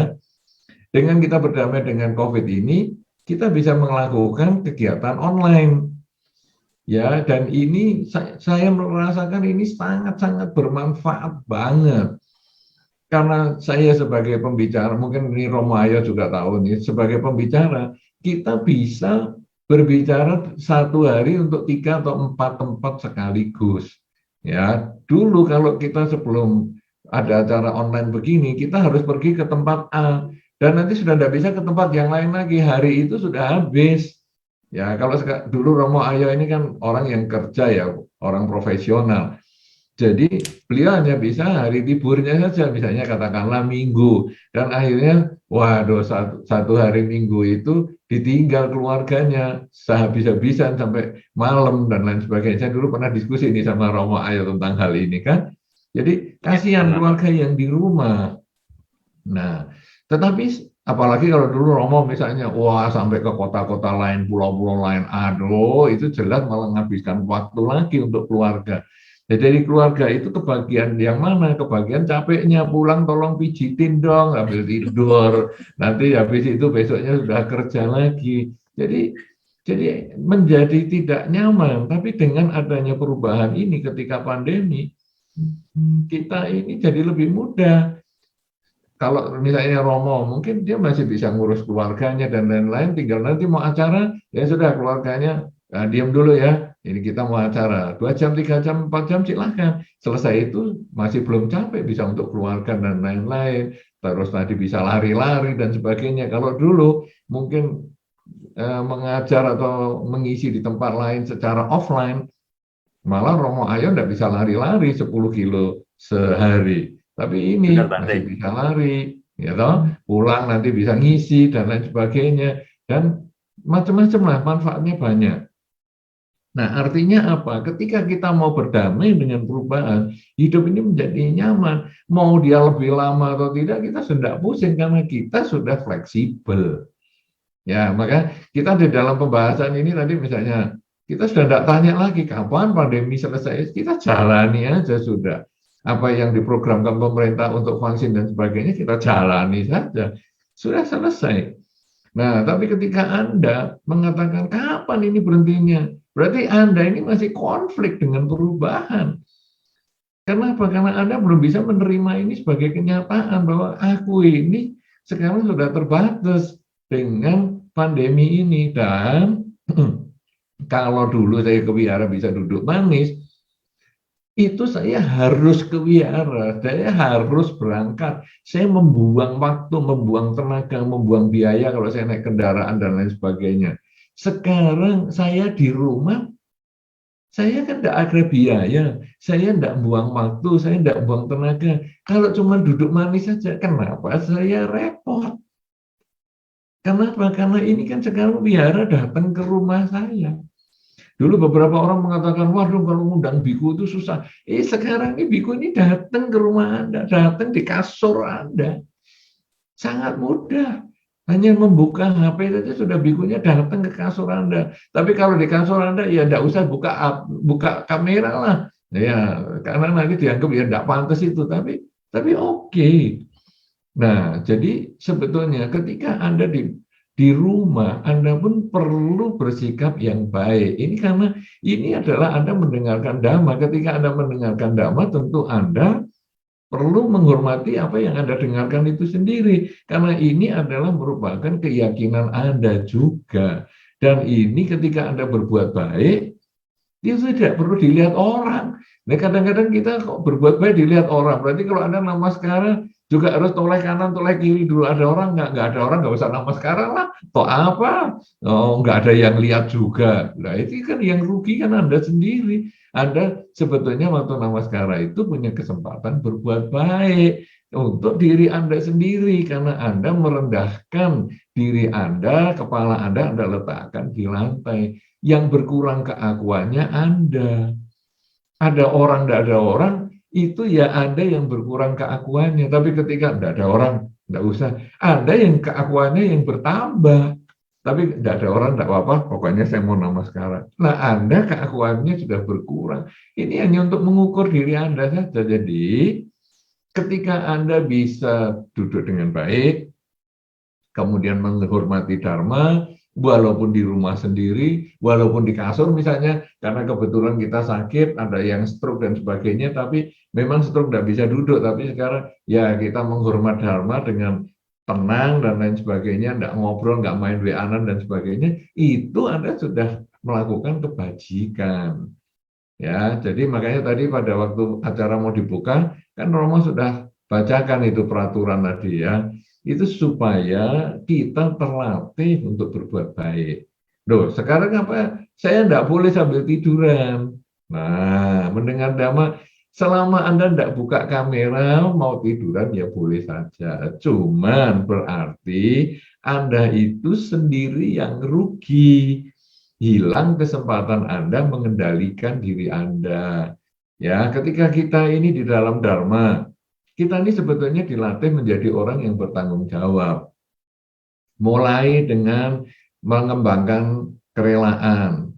Anda mau masukkan berapa di kotak dana, itu tidak ada yang perlu dilihat. Jangan terus Anda buka uang Anda, kemudian ini ya, ini uang asli, ini tadi saya bawa dari rumah, dan ini mau saya masukkan kotak dana. Ya perhatikan, kamu saksinya ya, ini saya masukkan. Untuk apa? Tidak ada itu, kita masukkan. Kemudian kadang-kadang malah ada orang berdana ditulis NN misalnya ya. Karena kadang beberapa wihara itu nama Buddha sekarang sudah baru. Kalau dulu kan kita ada Buddha Kakusanda, Konagamana, Kasapa, dan lain sebagainya. Tapi sekarang ada nama Buddha yang lain. Buddha Budiman, Buddha Harto, Buddha Ponijan. Ponijan bukan Ponijan itu ya, bukan itu. Loh, kenapa kok Buddhanya ada nama baru? Karena dia donatur. Saya donatur 100 Buddha, kemudian di nama Buddhanya itu ditulis di bawahnya nama donaturnya. Jadi ada Buddha, ini Buddha siapa namanya? Oh, ini Buddha Harto. Oh, nah itu Buddha siapa? Itu Buddha Kamto. Itu Buddha siapa? Itu Buddha Bejo. Loh, kok Buddhanya sekarang namanya aneh-aneh? Nah ini Buddha siapa? Buddha NN. Loh, sopo meneh ini Buddha tanpa nama nonim. Nah ini jadi kacau ya. Jadi ada orang yang berdana itu dia tidak mau kasih siapa-siapa. Kenapa? Karena tidak perlu ditonton dana itu. Oh ini kuti ini adalah kuti namanya kuti Anita. Karena yang berdana adalah Ibu Anita. Untuk apa? Nah sehingga ada orang mengatakan begini. Ketika Anda mengumumkan diri Anda, sebetulnya Anda membutuhkan orang lain mengakui Anda. Tapi ketika Anda sudah tidak mengumumkan karena Anda tidak membutuhkan pengakuan, maka Anda sebetulnya orang yang sudah penuh dengan pengakuan orang lain, sehingga Anda tidak perlu, untuk apa ya diakui lagi, oh saya sudah banyak yang mengakui, kenapa saya harus nempelin nama lagi. Itu ya ada. Nah, tapi konsep Anda bahwa Anda berbuat baik itu harus ditonton orang, sebetulnya ini kalau ukuran Anda yang sudah senior sekali ini mudah-mudahan menjadi pertanyaan untuk orang lain yang masih baru ya, karena betul-betul itu agak berbahaya karena kita berbuat baik itu tidak perlu dilihat orang, karena kebajikan itu tidak pernah salah memilih buahnya. Dia tidak terus karena tidak ada yang lihat nanti kebajikannya itu pindah ke tetangga, buahnya tidak. Kebajikan akan kembali kepada si pelaku. Ya, bahwa si pelaku itulah yang nanti akan memetik buah karma baik. Jadi ketika Anda duduk tegak di depan kamera Anda atau tidak di depan kamera Anda, tapi Anda dimonitor Anda seolah-olah di wihara, karena ini wihara sudah datang kepada Anda sebetulnya sudah berbuat baik untuk Anda sendiri. Ya, ini penting banget ya, kita di dalam dhamma ini bukan karena orang lain ya kita berbuat baik ya. Ada namaskara kepada biku pun tidak usah mengatakan, Bante saya mau namaskara, enggak usah, sudah langsung namaskara saja. Bantenya enggak lihat, ini memang tidak perlu harus dilihat. Bantenya saya namaskara malah ngobrol sama orang lain, ya itu urusannya dia.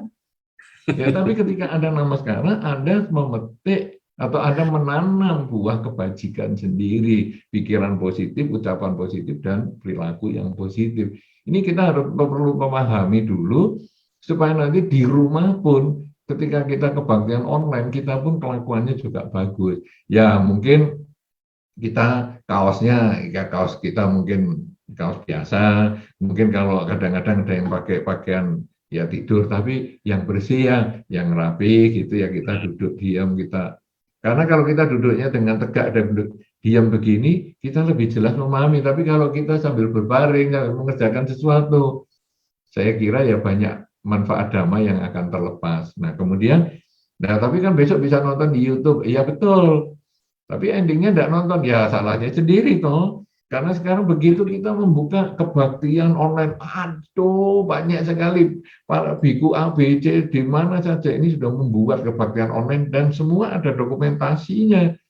Ya, nah kalau ada misalnya nanti ini di Wihara Gunawijaya ini nanti didokumentasikan juga, jadi orang tidak perlu login di Facebook misalnya.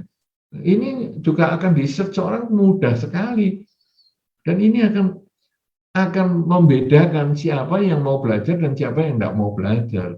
Jadi kita jangan nyalakan gara-gara di YouTube nih saya jadi agak males. Ya yang males kan diri kita, bukan karena panitianya yang menempelkan di YouTube atau di-upload di YouTube. Nah, jadi gimana kita membangkitkan semangat? Ingat tujuan kita belajar Dharma itu apa? Bahwa saya belajar Dhamma ini untuk mencapai mengurangi ketamaan, kebencian, dan kegelapan batin. Kenapa sekarang kok saya jadi ada tamaknya seperti ini ya? Tamak santai, tamak tidak mau begini, tidak mau begitu. Ini harus lawan. Lawan gimana? Dengan disiplin. Sekarang saya coba, saya disiplinkan, saya tegakkan. Ini kamera saya kalau malam rusak, oke, beli kamera. Oh, sekarang kamera murah sekali. Ya, nanti bisa minta dana lah dari wihara terdekat mungkin. Ini tidak sampai 50.000 aja sudah dapat kamera satu. Pasang, karena dengan ada kamera membuat kita jadi agak tegak. Sehingga kita merasa seolah-olah ini, banyak yang nonton. Ya memang, itu kalau sekarang ini yang ikut ini ada 253, ini nonton semua. Jadi kalau kita mau masukkan jari ke hidung saja kita, aduh ini ditonton orang, nggak enak nih. Memang ini justru lebih seru ini daripada di wihara kalau saya katakan. Di wihara ada yang nonton cuma orang wihara ya paling 50 orang. Ini 250 orang ini tidak ada wihara yang seluas itu. Ya kan, tidak ada yang muat sampai satu deretan Anda itu 250 orang bisa ngeliatin Anda. Ini di sini 250 orang ngeliatin Anda dari seluruh dunia lagi. Jadi ketika Anda masukkan jari ke hidung, langsung nama Anda bisa, wah itu yang masukkan jari ke hidung di depan kamera. Tapi kalau di wihara Anda bisa tutup gini, nggak masalah. Karena yang lihat hanya sampingnya 2 orang, ini 200 orang lebih. Nah, jadi ini justru memancing kita begitu kamera diperbaiki. Anda akan memancing untuk, duduk diem. Kemudian Anda mengatakan, ini kan kusut kalau malam, dirapikan. Supaya Anda juga belajar untuk menghargai Dharma. Nah, kalau sekarang Dharma yang Anda percayai saja tidak dihargai oleh Anda sendiri, masa kita minta tetangga kita yang menghargai, kan tidak masuk akal. Jadi kita ya harus rapi. Kita kemudian duduk diam. Rapinya di kamera itu kan boleh separuh badan pas foto. Ya, bawah nggak rapi, nggak ngapa-ngapa.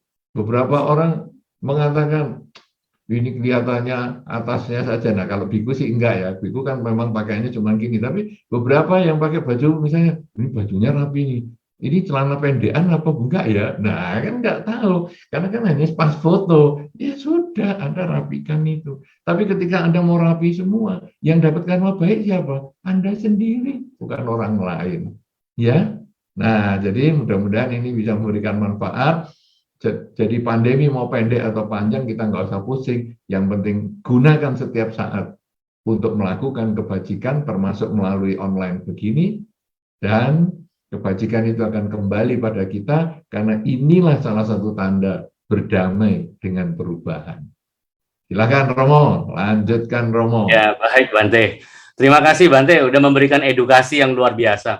Kalau Bante tanya tadi pas foto, apakah benar nggak pakai bawahannya? Oh, kalau saya pasti Bante, lengkap ini. Ya, busananya lengkap, bawahnya juga putih. Jadi, itu merupakan integritas Bante. Komitmen kita belajar bagaimana kita menghargai. Ya, kalau seandainya saya memakai busana Magabudi, ya bawah saya pasti saya menggunakan celana panjang warna putih Bante. Ya, kalau nggak percaya, dicontoh. Layak dicontoh. Baik, Bante. Masih ada 4 pertanyaan karena waktu memang di sini dikatakan sampai 20.30. Mohon berkenan, apakah Bante berkenan untuk melanjutkan? Ada 4 pertanyaan sedang menunggu. Silakan.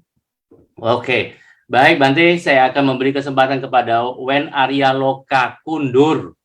Ya, silakan. Ini dari mana ini? Dari Kundur.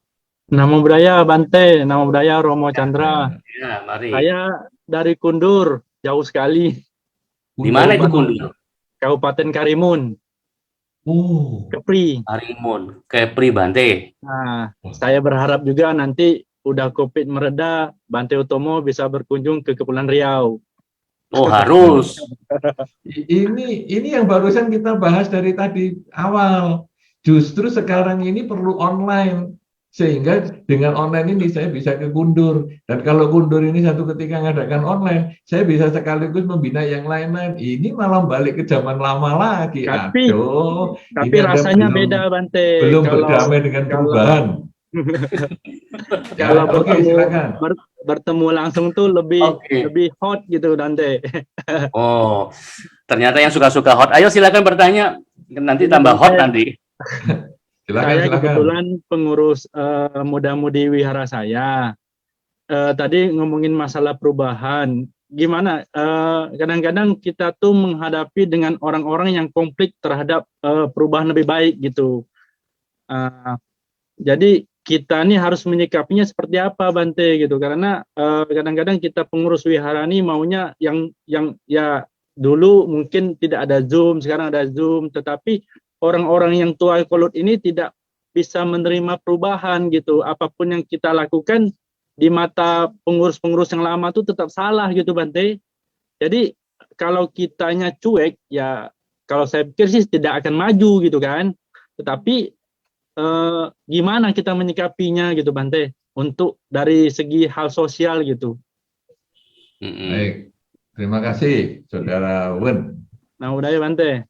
Namo Buddhaya. Jadi begini ya, memang perubahan itu tidak semua orang bisa terima. Itu hal yang wajar sekali. Kemudian apalagi Anda pengurus wihara, itu wajar sekali. Nah, sekarang begini, Anda buktikan sebagai pengurus wihara bahwa perubahan ini memberikan manfaat juga untuk mereka. Artinya begini, mereka mengatakan, apa ini kebaktian pakai Zoom ini nggak bisa hot ini dan lain sebagainya.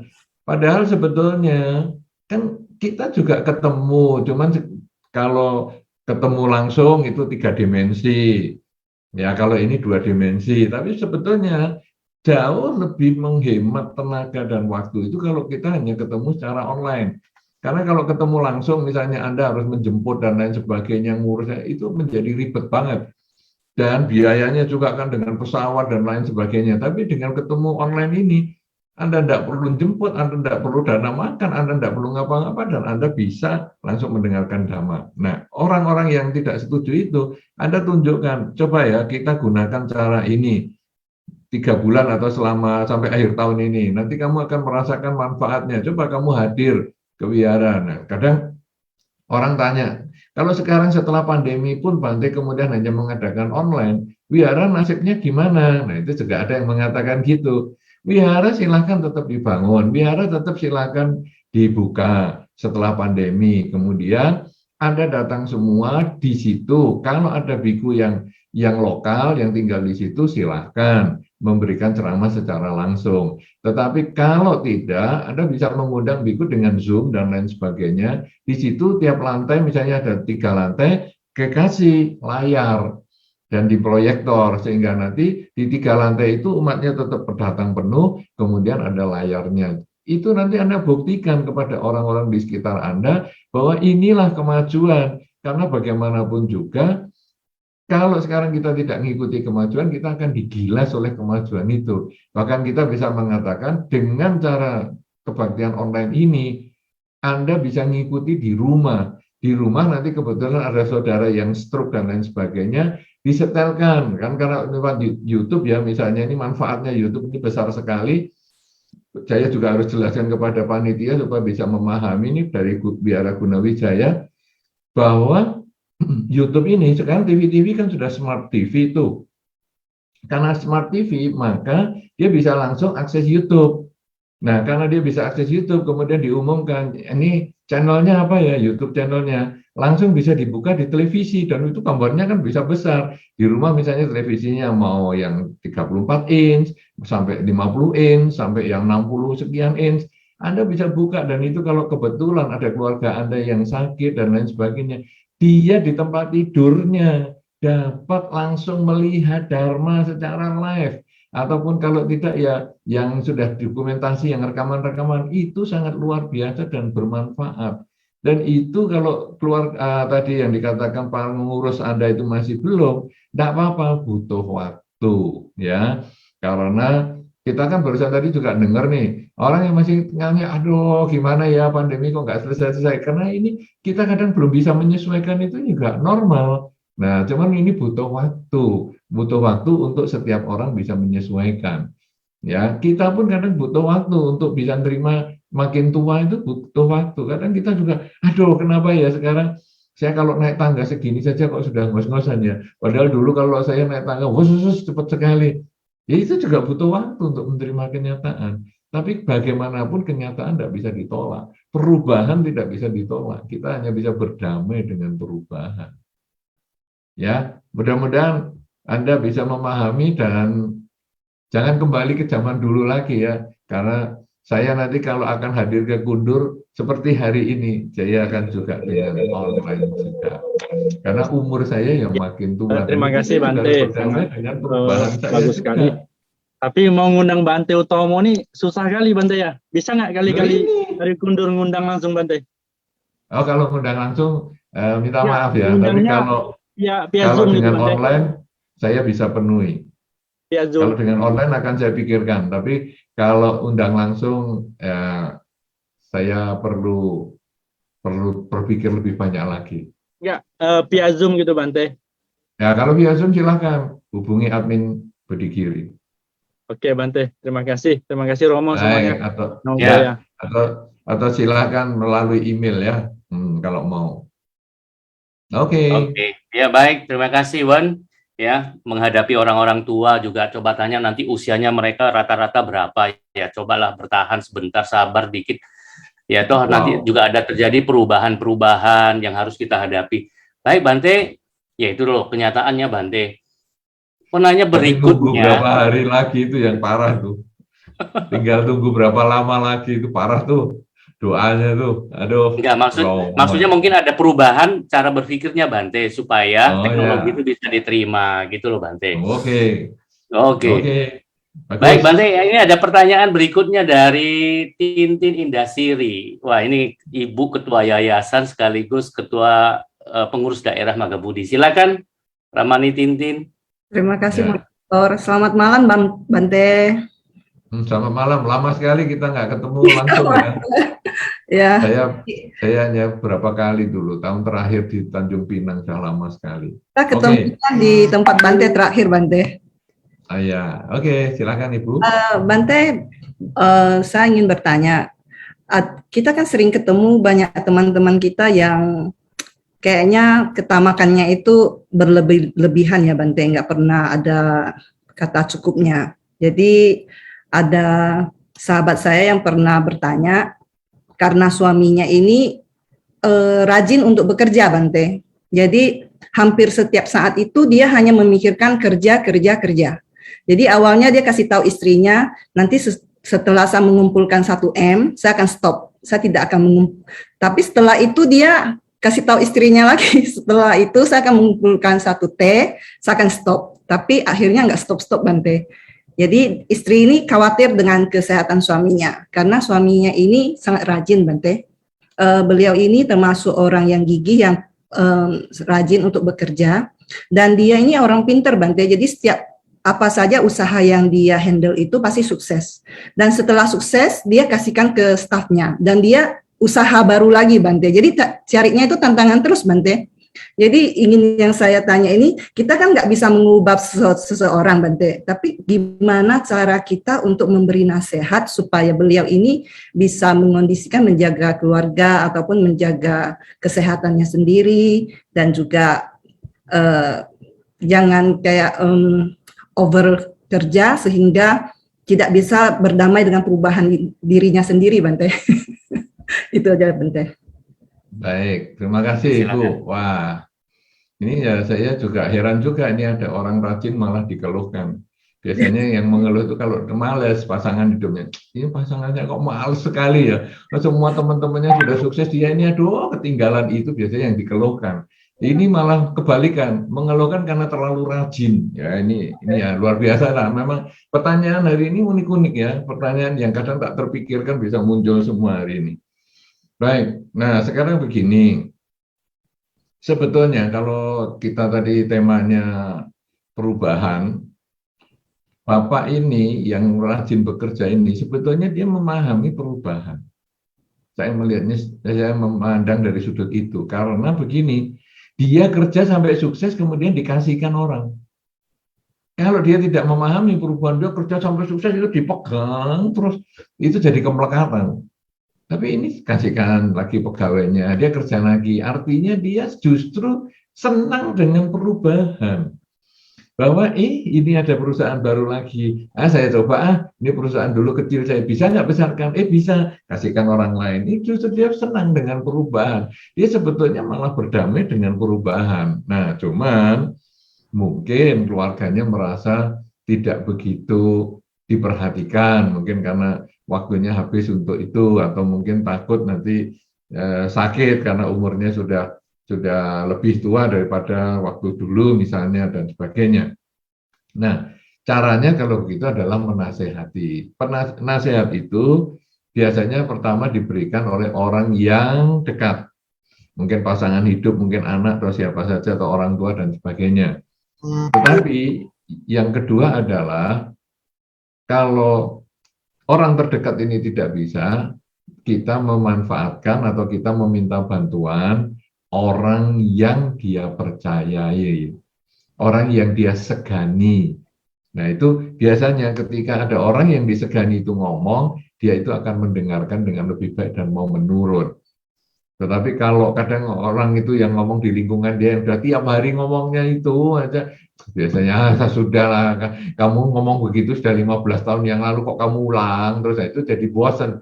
Tapi kalau ada orang yang baru, mungkin baru dia memperhatikan karena dia kok ngomong gini ya, padahal biasanya nggak pernah ngomong. Nah, dia mungkin akan perhatian. Nah, cuman juga saya menyarankan kepada keluarganya, hal yang pertama adalah kita ini di dalam kehidupan kadang sering usaha sampai menyerah. Nah, itu dikatakan kita sering bertanya, kenapa ya kok nggak bisa begini, kenapa ya kok pandemi ini tidak kenapa ya ini, dan seterusnya, sampai akhirnya ya sudahlah memang pandemi seperti ini, ya sudahlah memang punya keterbatasan seperti ini, itu ya sudah, itu yang terakhir. Saya menyarankan sekarang coba diputar, dibalik. Jadi kita mengatakan ya sudah dulu, baru kenapa. Ya, jadi begitu kita lihat dia kerja terus, ya sudahlah memang orangnya dia seperti itu. Nah, jadi kita kalau mengatakan ya sudah itu di belakang, itu karena kita sudah capek dengan pertanyaan, kenapa sih kamu gini, kenapa sih, sudahlah memang dia begitu. Nah, sekarang kebalikan, kita pakai ya sudah dulu. Jadi tenaga kita masih besar, kita masih tenaganya masih banyak, kita mengatakan ya sudahlah memang dia itu senangannya kerja. Nah, tapi kemudian kita tanya kenapa. Setelah kita bisa memahami dia memang hobinya kerja, itu yang disebut kita mau berubah, berdamai dengan perubahan. Kemudian kita tanya, kenapa ya kok dia ini hobinya kerja? Mungkin orang ini di rumah tidak nyaman. Itu juga bisa terjadi. Dia menghadapi keluarga yang membuat dia tidak nyaman. Sehingga daripada saya di rumah stres, lebih baik saya habiskan waktu di luar untuk bermanfaat untuk kerja. Itu juga bisa. Atau dia mungkin komunikasi dengan orang rumah juga tidak lancar. Sehingga dia lebih enak kalau dia bekerja di luar. Cobalah sekarang kita lihat kepada diri kita maupun kepada anak-anak ataupun siapa saja. Kalau Anda di rumah tidak nyaman, misalnya ada orang yang masih sekolah ya, Anda di rumah tidak nyaman, nanti maka Anda akan senang di luar rumah, entah itu karena sekolah, mungkin nanti Anda akan berangkat pagi-pagi misalnya, terus di sekolah santai, tenang-tenang di situ, kemudian nanti di sekolah pada teman-temannya pulang, dia masih santai, dia di perpustakaan dan lain sebagainya, itu karena dia males pulang. Atau kalau Anda pekerja, Anda berangkat kerja pagi-pagi sekali supaya nggak perlu sampai di rumah itu terlalu lama.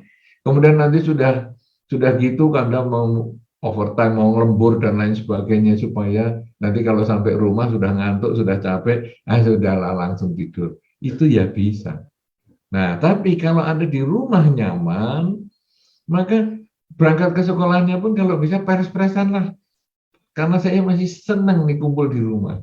Dan begitu di sekolah selesai, langsung pulang karena saya senang di rumah. Demikian pula ketika orang senang di rumah, berangkat kerja pas-pasan aja lah, cuman sekian menit saja, nanti aku masih senang ngobrol di rumah, ngopi-ngopi dan lain sebagainya. Nanti pulang langsung, aku pulang cepet ya, pengen di rumah lagi. Nah, itu watak orang. Anda bisa cek di rumah Anda masing-masing, wataknya itu mirip-mirip seperti itu. Karena dia ingin menghindari rumah, maka mungkin dia jadi cari kerjaan di luar, itu juga bisa. Banyak hal ya, ini tidak bisa dibahas begini karena ini kan harus orangnya sendiri yang mencari, tapi dengan bisa mengatakan ya udah memang dia begitu, nanti akan lebih mudah untuk mencari penyebabnya dan bisa mencari way out-nya untuk bisa mengatasi masalah yang tadi dipertanyakan, yaitu kenapa sih kok dia gila kerja itu, gila dalam tanda petik. Begitu Ibu ya. Nah, mudah-mudahan bermanfaat. Baik. Silakan Romo. Baik. Nanti waktu kita masih ada tinggal berapa menit lagi sampai jam 21 aja ya, kita batasi. Kalau enggak sampai besok pagi enggak akan selesai Bante acara kita. Ya, baik, kepada penanya terakhir di sini ada satu lagi, yaitu Santi Hariman kepada Bu Santi. Ya, Bu Santi kami persilakan open cam, Bu. Ya. Nama budaya Bante, nama budaya Romo. Saya dari Medan. Budaya. Saya tanggal 27 ya, dari Medan sama Agustus. dengan Romo Ayau. Oh ya, saya ini kesempatan ketiga kali bertanya kepada Bante. Saya senang sekali. Tanggal 27 Agustus yang lalu, abang ipar saya meninggal karena COVID. Jadi sekarang kakak saya sangat tidak bisa melepaskan. Kadang-kadang menyalahkan diri sendiri. Tenang Bu, pelan-pelan aja. Ya. Kadang-kadang kakak saya menyalahkan diri dia sendiri karena tidak mencarikan dokter yang bagus, tidak mencarikan rumah sakit yang bagus. Sedangkan pada saat itu kami sudah mengusahakan segalanya. Sampai mengupah suster di dalam ICU-nya 3 shift. Tapi kakak saya selalu menyalahkan diri sendiri, tidak memberikan yang terbaik untuk abang ipar saya. Jadi saya mau nanya, bagaimana? Sampai sekarang kami semua keluarga sangat mensupport kakak saya. Cuma gimana ya? Dia belum bisa menerima. Baik. Jadi yang mau saya tanyakan, apa lagi yang bisa kami lakukan untuk kakak saya ini? Terima kasih Bante. Ya, silakan Bante. Baik. Jadi ya kita ikut prihatin juga dengan kepergian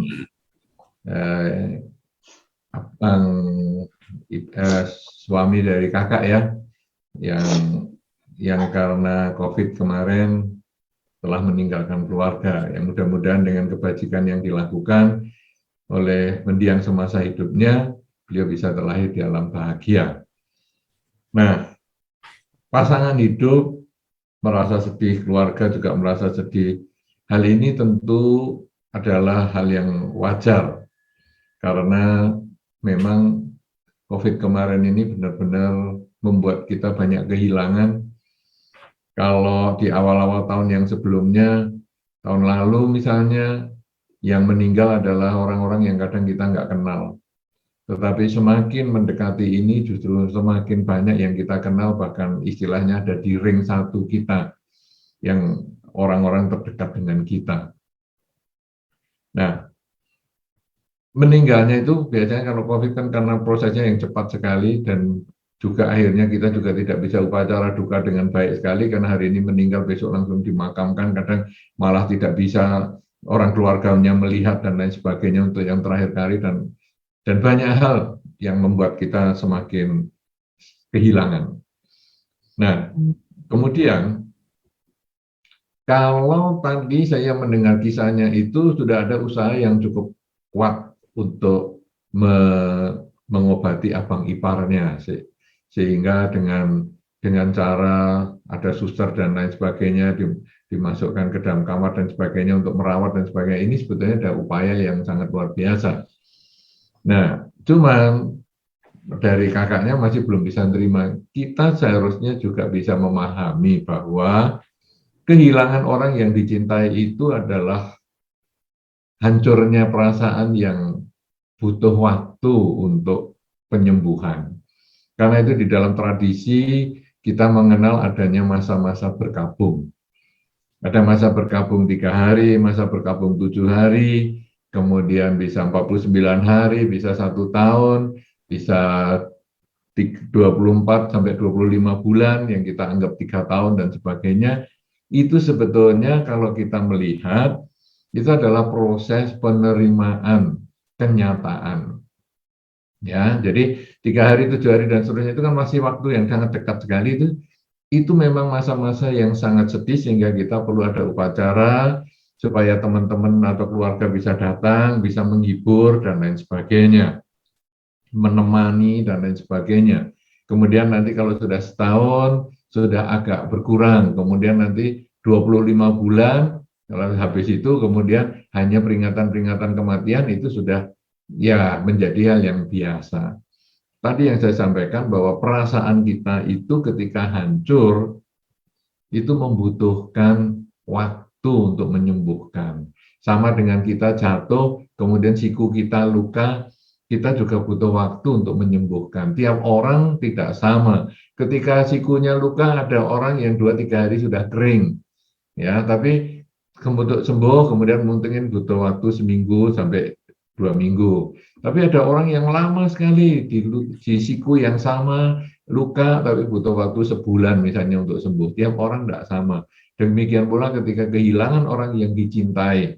Ada yang dalam beberapa hari sudah dia bisa melepas, ya sudahlah, memang orangnya seperti itu, sudah meninggal, ya sekarang saya tinggal melanjutkan cita-citanya dia yang belum tercapai, karena sudah meninggal lebih cepat akibat COVID, sehingga sekarang saya harus siap menerima kenyataan untuk saya berusaha menyambung cita-cita dia agar bisa diwujudkan sebagai bukti saya mencintai dia. Nah, itu mungkin dalam beberapa hari dia sudah bisa mencapai kesadaran itu. Tapi ada juga yang butuh waktu lebih lama. Ada yang butuh waktu setahun, ada yang butuh waktu 1,5 tahun, ada yang butuh waktu 24 bulan, ada yang butuh waktu 25 bulan, dan sebagainya. Nah, itu adalah hal yang kita tidak bisa larang. Karena kesedihan adalah hak pribadinya dia. Nah, hanya kita mengatakan begini, bahwa kesedihan itu tidak menyelesaikan masalah, tetapi justru malah membuat kita tidak mengerti apa yang kita kerjakan. Di dalam Dharma, kita ketika sedih karena seseorang telah meninggal, kita kemudian mengganti kesedihan itu menjadi tenaga, energi yang positif untuk mendoakan mendiang. Jadi ketika kita sedih banget, kata-kata sedih yang keluar itu bukan kenapa sih kamu meninggalkan aku, bukan. Kenapa sih aku kok tidak melakukan yang terbaik untuk kamu, bukan. Tapi kita kemudian sudah menyadari dia sudah meninggal, kemudian kesedihan itu dijadikan energi dengan mengatakan semoga mendiang bahagia, semoga semua makhluk bahagia. Jadi, aduh kamu, ya sudahlah, semoga kamu bahagia, semoga dimanapun kamu terlahir, semoga kamu bahagia. Jadi kita mengubah menjadi energi positif, karena dalam kondisi seseorang yang meninggal, dia sebetulnya membutuhkan doa, bukan membutuhkan ratap tangis. Nah, doa inilah yang kita jadikan sebagai bukti perhatian, bukti cinta kita kepada mendiang. Ya, nah kemudian kita kadang mengadakan pelimpahan jasa. Pelimpahan jasa bisa dilakukan setiap hari. Jadi setiap malam menjelang tidur, mungkin di situ masih ada fotonya karena 27 Agustus kan baru beberapa hari yang lalu, beberapa waktu yang lalu. Nah, kemudian kita di depan fotonya itu, kemudian kita malam menjelang tidur mengucapkan tekad, jadi merenungkan semua kebajikan yang kita sudah lakukan sepanjang hari dengan pikiran, ucapan, dan perbuatan kita, kemudian mengucapkan semoga dengan kebajikan yang saya lakukan ini mendiang di alam manapun saat ini, semoga berbahagia, semoga semua makhluk berbahagia. Terus kita ulang-ulang seperti itu, kemudian selesai, kita tinggal istirahat. Setiap malam kita bisa lakukan pelimpahan jasa seperti itu. Karena itulah sebetulnya sebagai bukti cinta kita kepada mendiang. Dan ketika nanti batin sudah mulai tenang, sudah bisa menerima ini sebagai kenyataan, kemudian kita menunjukkan ataupun kita mengingat mendiang ini dulu punya rencana atau cita-cita apa yang belum tercapai, misalnya membesarkan anak. Oke, kalau begitu saya nih sudah diserahi, sudah dipercaya oleh mendiang.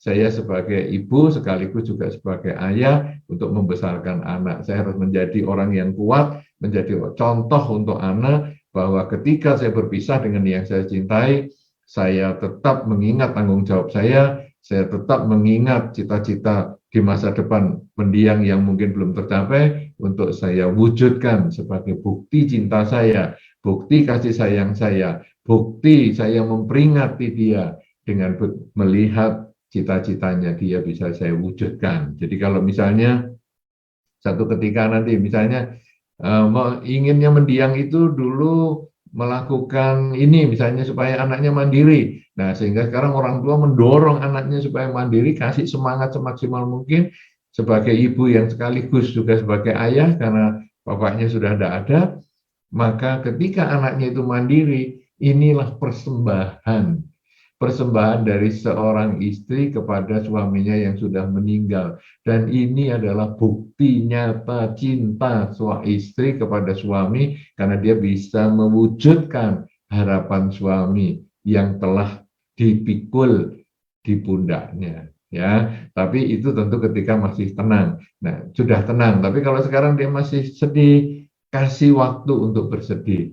Jangan sudah tidak ada gunanya menangis. Kita kadang juga biarlah dia menangis supaya lega batinnya, keluarga hanya menemani, kemudian juga menenangkan sampai nanti satu ketika menyadari bahwa sudahlah saya sebagai istri harus sekaligus juga sebagai suami untuk membesarkan anak. Jadi sebagai ibu sekaligus sebagai ayah untuk membesarkan anak. Begitu bangkit melihat keluarganya, bangkit melihat tanggung jawabnya, nanti perlahan-lahan batin yang hancur itu perlahan-lahan akan sembuh, walaupun tidak bisa seperti semula, tapi suatu ketika akan lebih baik. Kasih kesempatan untuk sendiri, kasih kesempatan untuk bersedih, tinggal keluarga menopang dan menenangkan.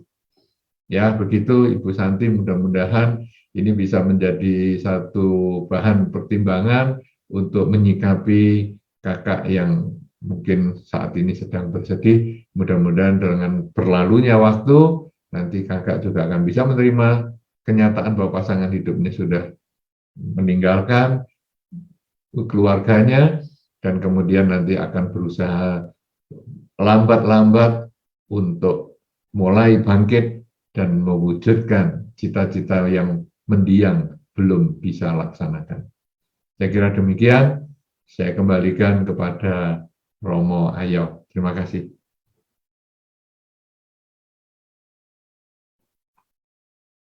Mic-nya Romo masih belum hidup. Terlalu semangat Bante, jadi lupa berubah jadinya. Baik, terima kasih Bante telah memberikan nasihat yang sangat-sangat baik sekali. Semoga Ibu Santi Hariman dari Medan itu bisa menerima keadaan yang yang dialami oleh Cici. Memang pada saat situasi kemarin, mungkin sampai sekarang ya, pandemi 19, ya banyak teman-teman kita juga, bahkan saya juga kehilangan ya saudara-saudara saya yang paling dekat. Tetapi ya kita tidak bisa menolak dan kita tidak bisa lari dari kenyataan ini.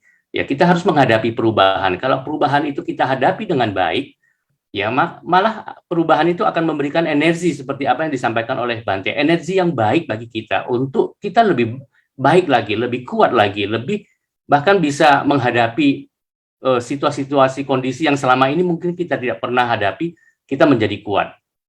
Tetapi kalau kita tidak mau menerima perubahan, kita akan digilas oleh perubahan seperti apa tadi yang disampaikan oleh Bante. Betul sekali, kita akan mati di situ. Oleh karena itu mari kita berdamailah dengan perubahan itu dengan cara memahami perubahan itu, dan kemudian perubahan itu adalah action, lakukan. Ya, latihan-latihan dengan apa yang disampaikan oleh Bante, dengan melepas, ya, mau merelakan, melepas baik dari sisi materi maupun dari sisi mental kita, dari sisi batin kita. Ya, saya rasa apa yang disampaikan oleh Bante juga merupakan kesimpulan-kesimpulan yang selama ini pernah kita alami, kita memetik sesuatu yang bermanfaat bagi kita pada malam hari ini. Ya. Baik, karena acara ini sudah melewati waktu, ya banyak terima kasih sekali kepada Bante Utamo yang telah memberikan. Saya yakin masih banyak pertanyaan, kalau kita lanjutkan lagi nggak akan selesai, ya. Tapi nanti kita akan cari waktu yang lain lagi untuk bertemu dengan Bante. Saya yakin ya. Dan banyak terima kasih juga kepada Karakasaba yang sebagai panitia yang telah menyelenggarakan acara ini. Dan sebelum kita akhiri, mohon Bante memberikan closing statement bagi kita sehingga kita tetap mengingat dan kemudian melakukan seperti apa yang Bante ucapkan kepada kami. Silakan Bante. Baik, terima kasih. Sebetulnya sudah banyak yang saya jelaskan, tinggal Anda menyimpulkan sendiri masing-masing. Cuman kalau sekarang kita bagaimana sih berdamai dengan perubahan? Perubahan tidak bisa ditolak. Kita hanya bisa mengubah pikiran kita. Kalau mungkin dalam bahasa yang lebih sederhana, hidup ini berubah, maka berubahlah untuk hidup. Ubahlah cara berpikir Anda, ubahlah cara berbicara Anda, ubahlah cara bertindak Anda untuk menyikapi ataupun untuk berdamai dengan perubahan. Bahwa kalau sekarang cara yang paling sederhana adalah membalik kalimat dari dulunya menanyakan kenapa ini saya kok mengalami perubahan, badan saya gini misalnya, atau saya mengalami situasi seperti ini. Cobalah kita balik dengan ya sudah, memang seperti itu. Baru kalau sudah kita mengatakan kenapa ya saya mengalami seperti itu. Dengan mengubah posisi saja seperti itu, batin akan menjadi tenang dan kita siap berdamai dengan perubahan. Ya, saya kira demikian. Silahkan Romo lanjutkan